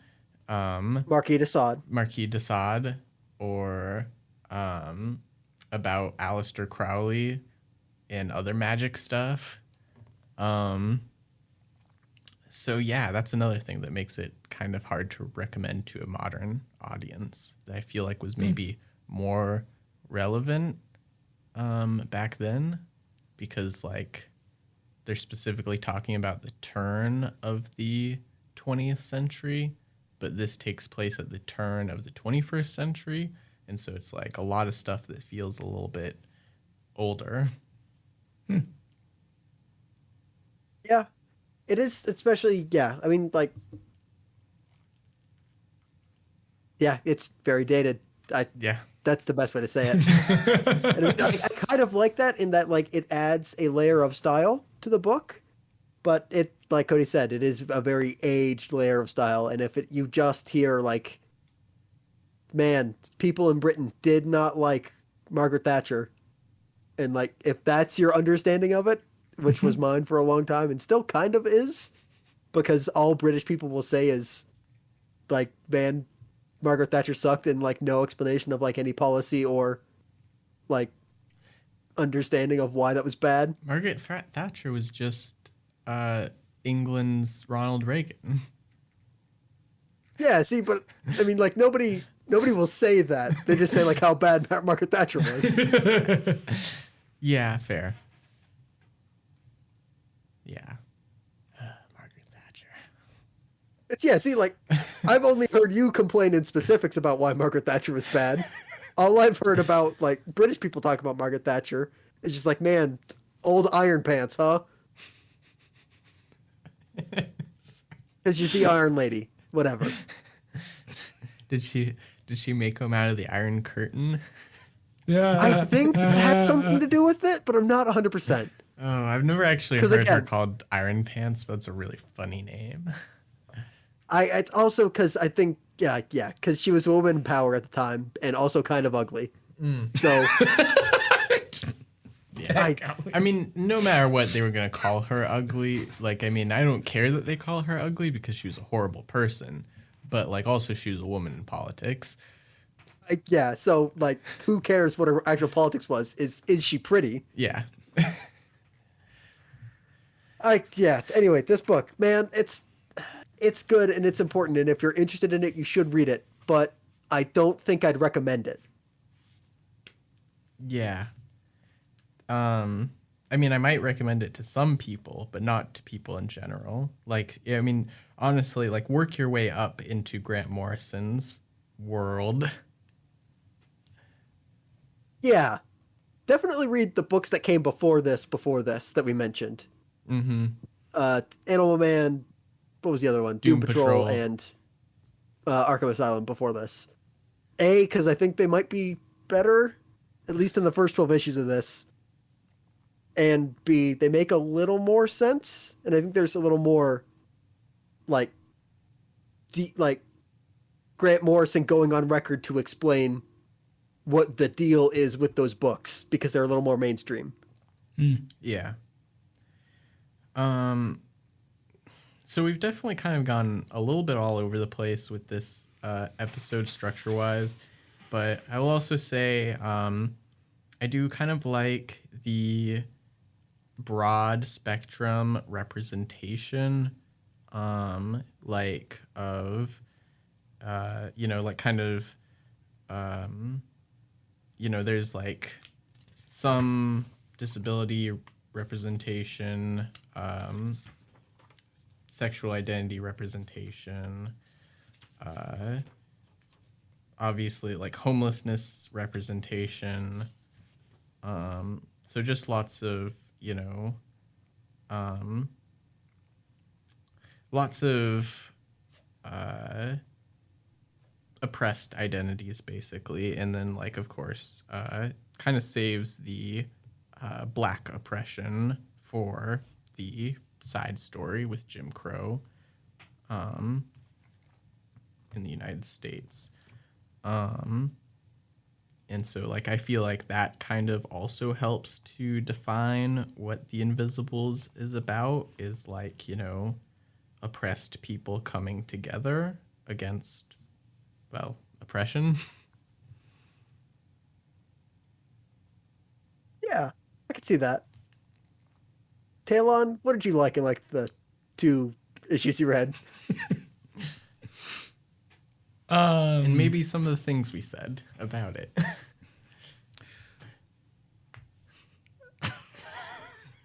I don't have any. Sorry. I guess like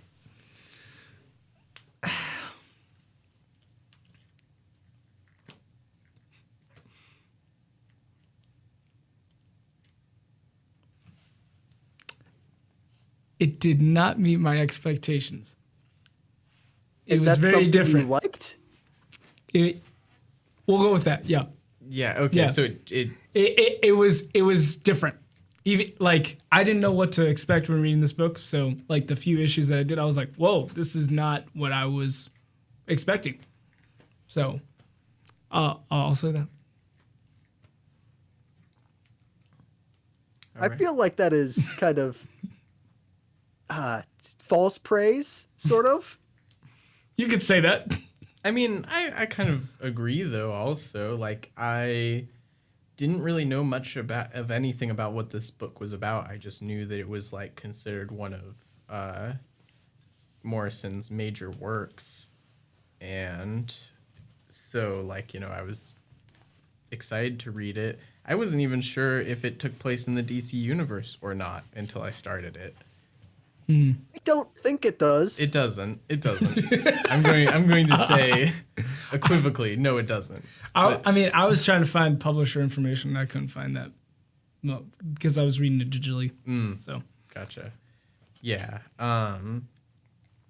But yeah, I really didn't know very much of anything about it, and it's still, though I had at least a preconceived notion that there was going to be like this team of people, which there was eventually, but it really started off very, very, very slow burn with that team of people. And wasn't necessarily like superhero fare or anything like close to it. yeah. Because like I had read the like the first page like Monday, maybe Sunday, and then like a couple of days after that, I reread the first page, and then finished the first issue. I was like, wow, if I had not read this issue, I would have thought this book was very different. Yeah. Also, to be fair, a little bit, the first issue is double length. It is like 40 pages or something. So that really makes it feel long too. I was like, geez, we're not done yet. Yeah, it's also, man, 12 issues was maybe the wrong choice. Maybe I should have just done like 1 through 8. Hey, for one thing, I had already bought this book in print before we chose it. So that book contains 12 issues? Mm-hmm. Oh, okay. Yeah, so it was kind of convenient, at least, that we read 12 in that way. It wasn't very convenient that I spent all day reading 10 issues because I read the first 2 issues a different day. Oh, man. Yeah. I mean, we've kind of migrated to stuff we don't like, but it's... I don't know. Yeah, on the other side of the coin of like, I can't really define anything I didn't, or I did like. I can't really define anything I didn't like, other than, man, some of the sexual content in this probably gratuitous. The sexual content? Yeah, like all the stuff with right, that stuff. the middle with like the bishop, Yeah. the judge. Sorry, like, I kind of erased that didn't part. feel necessary. Yeah, that didn't feel necessary. Yeah. Some of the other stuff, like, definitely nears it. Although, you know, you also kind of have to put into perspective, like, the puritanical focus of, like, Americans and how we are, like, you know, trained to see violence as, like, not that bad, but then, like, sexual content is, like, very bad. And this is also very violent. So... Yeah, I guess, and I was going to say that, like, I didn't think the violence was a huge problem. Mm-hmm. So, I mean, maybe that's, like, a point of the book, in which case, good job. But I'm not sure it's supposed to be a point. But maybe it is. I don't know. Yeah, I mean, part of me is all, like, it may just be that Grant is from the UK, you know, and so doesn't have that outlook as much.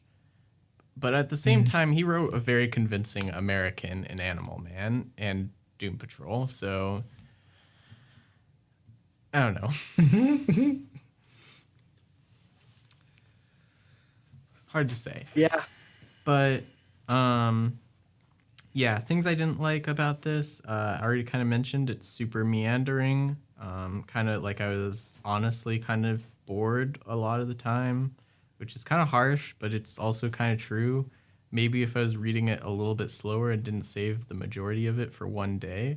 But at the same time, if I didn't do that, I feel like I would have gotten a little lost about what was happening. Because I was kind of lost about what was happening when I was reading it all in one day. And I don't think time would have helped that. Yeah. I think that, yeah, it's also like very, very wordy, and a little bit over explainy. Like, and I'll say sometimes I am like, you know, there's like the insert character that doesn't know what's going on and they ask a bunch of questions. And then the guy that's like part of the world, and then they're all like, we will answer those questions later, but you don't really get answers to those questions later, and that usually annoys me. But I feel like this was like very much we got way too many answers to questions I was not asking. Wait, you got too many answers to questions you weren't asking. Okay, yeah. Gotcha. Just a lot of exposition going on. I think that my favorite issues were probably Things Fall Apart, actually. Things Fall Apart is just full of action. Things happen in a way, finally. I mean, you know, with the context of the rest of this book, like, that's what Grant Morrison hated writing the most. No. It's like, man, I gotta have, like, real stuff happen in this book. Right. Yeah. Is that true? Or speculation? I'm guessing. Oh, okay. Yeah. Gotcha.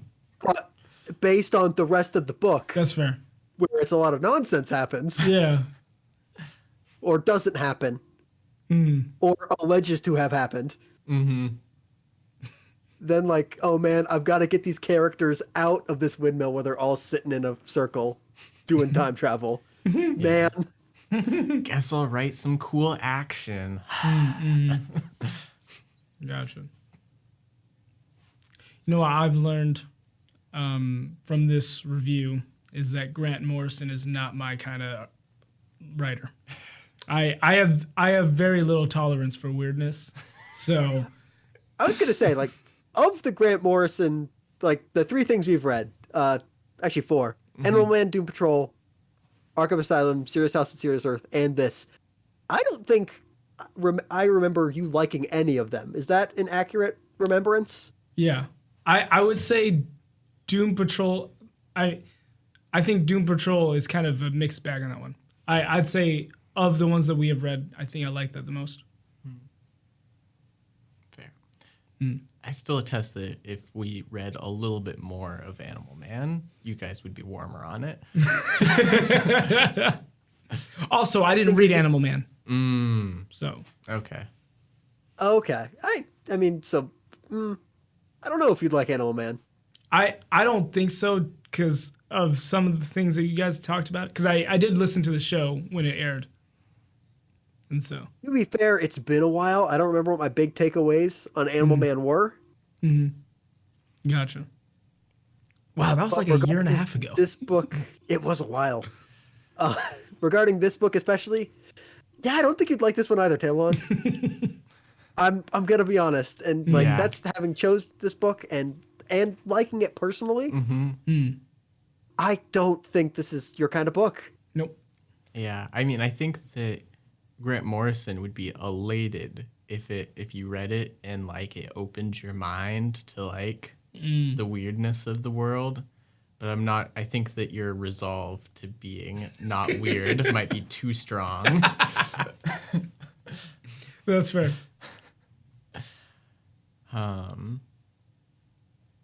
Yeah. I'm going to say that my mind is already properly opened, and so this was just okay. Fair enough. So okay. Art is next, right? Yeah, the art. Art's fine. I like the sequence, the kind of like psychedelic breakdown where it's talking to you know, the dead Beetle, John Lennon. Yeah. There you go. Yeah. That was interesting. The rest of it is, and some of the psychedelic stuff with Old Man Tom was also interesting. Yeah, I really liked It kind those. of tones down on that stuff as the story goes on, and it's just that it's fine. Yeah, I was gonna say I did really like the postage stamp panels after the Blue Moss event, basically, like where he sees like the aliens and stuff. Yeah, That was cool. that is effect. interesting. Yeah. Did you? No, you were reading on Google Play, which does not support the smart panel or whatever. Guided view. Guided view. Yeah. Okay. For a second, when I was reading that, I was specifically thinking about guided view and how the effect would be very lost if because it's like, very small panels all next to each other, it kind of creates an effect. But if you were just like expanding them, you would just be like, what weird images. Next.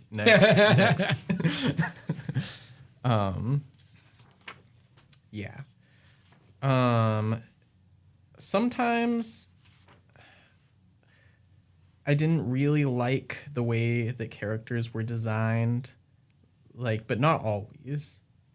It kind of depends. And there's a long list of artists, and I think I didn't really check, but I think that Steve Yowell is probably primarily the penciler, and then maybe the rest are different inkers.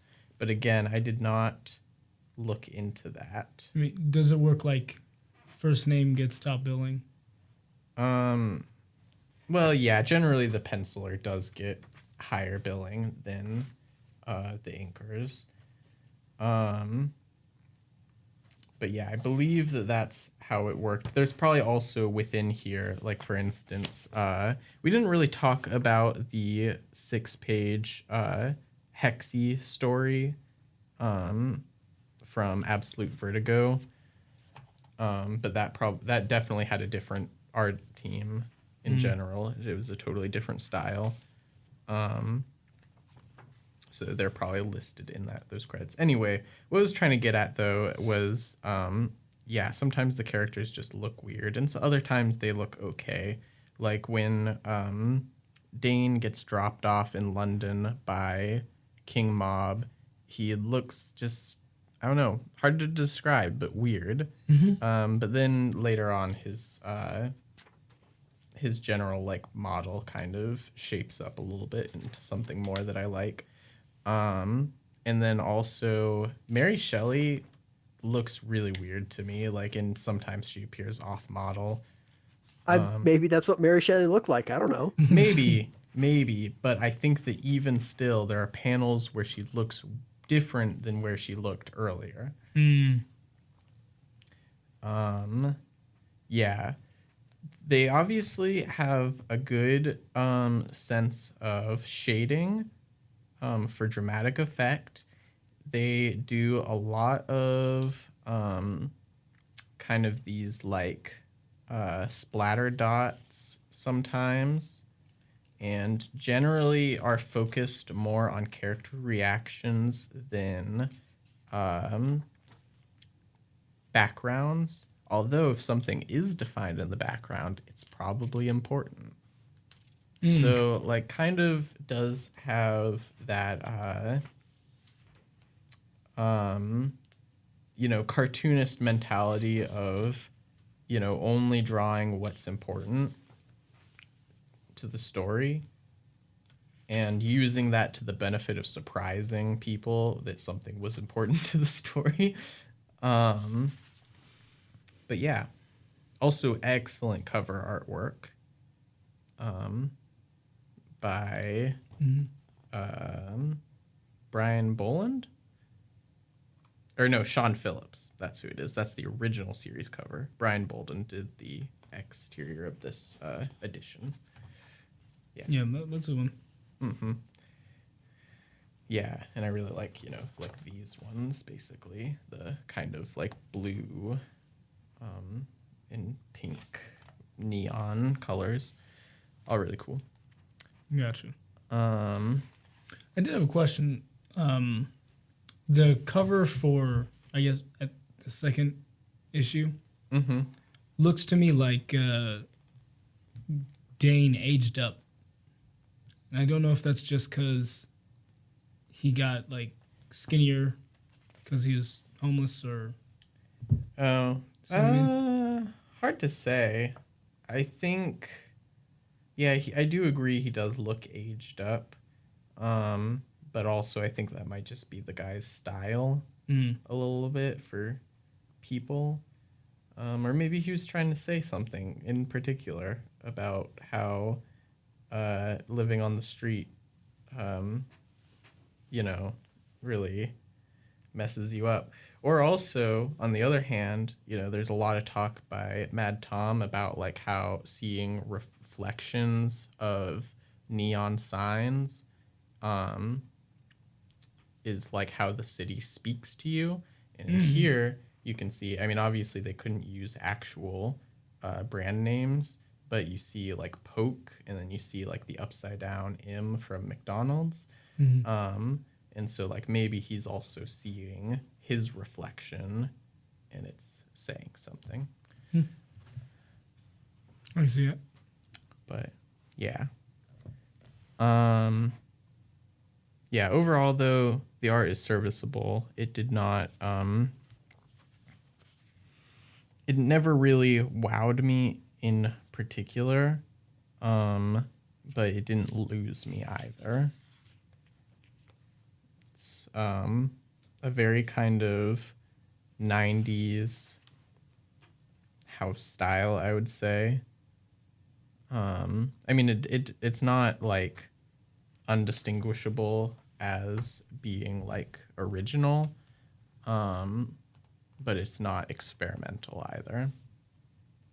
So you can tell it's original, but not experimental? Yeah. Okay.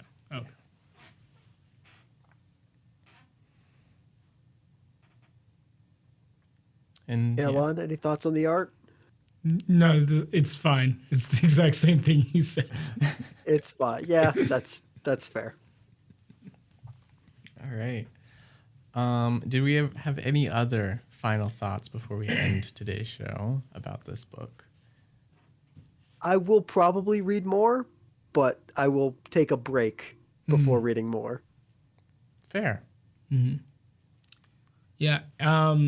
In terms of like Grant Morrison's weirder works, not interested, but I do see that he has done a lot of like Batman related stuff. And also aside from Arkham Asylum, like I would be interested in reading those. Oh yeah, his Batman is a lot of fun. Yeah, I mean, honestly, even though I was kind of medium cold on this book, I'd say, he's still probably one of my favorite writers of all time. So, yeah, I mean, I don't know what I haven't read of his. I know there's We Three, which is a strange little book about animals that get cybernetic powers. And it's a little bit like Homeward Bound, except for with cyborg animals.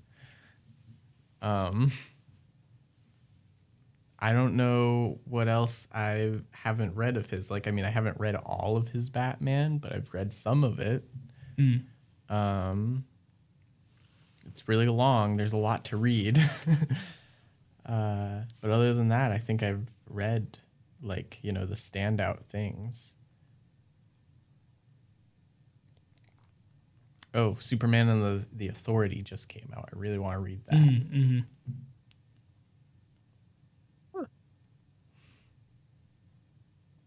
Yeah, that's but that's it for him though. And I don't know if I'll read more of the Invisibles though, because like I said, I was kind of medium about it. I guess I'll let me know how you like it, more of it. I mean, I feel like even if I do read it, we will all be in the same place.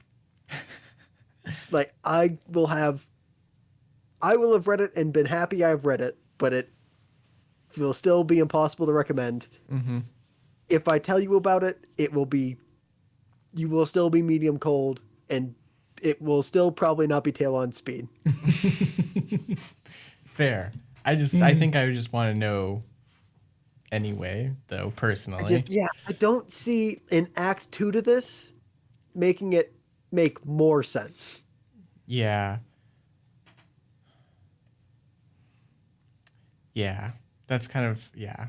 It's hard for me to think of where this goes a little bit. Weirder, probably. Yeah, probably weirder. And probably more cyclical nature, things starting where they began and stuff. More things change, more things stay the same, etc., etc. Oh yeah, that's right. I've also read his new X-Men, which also that's how that works.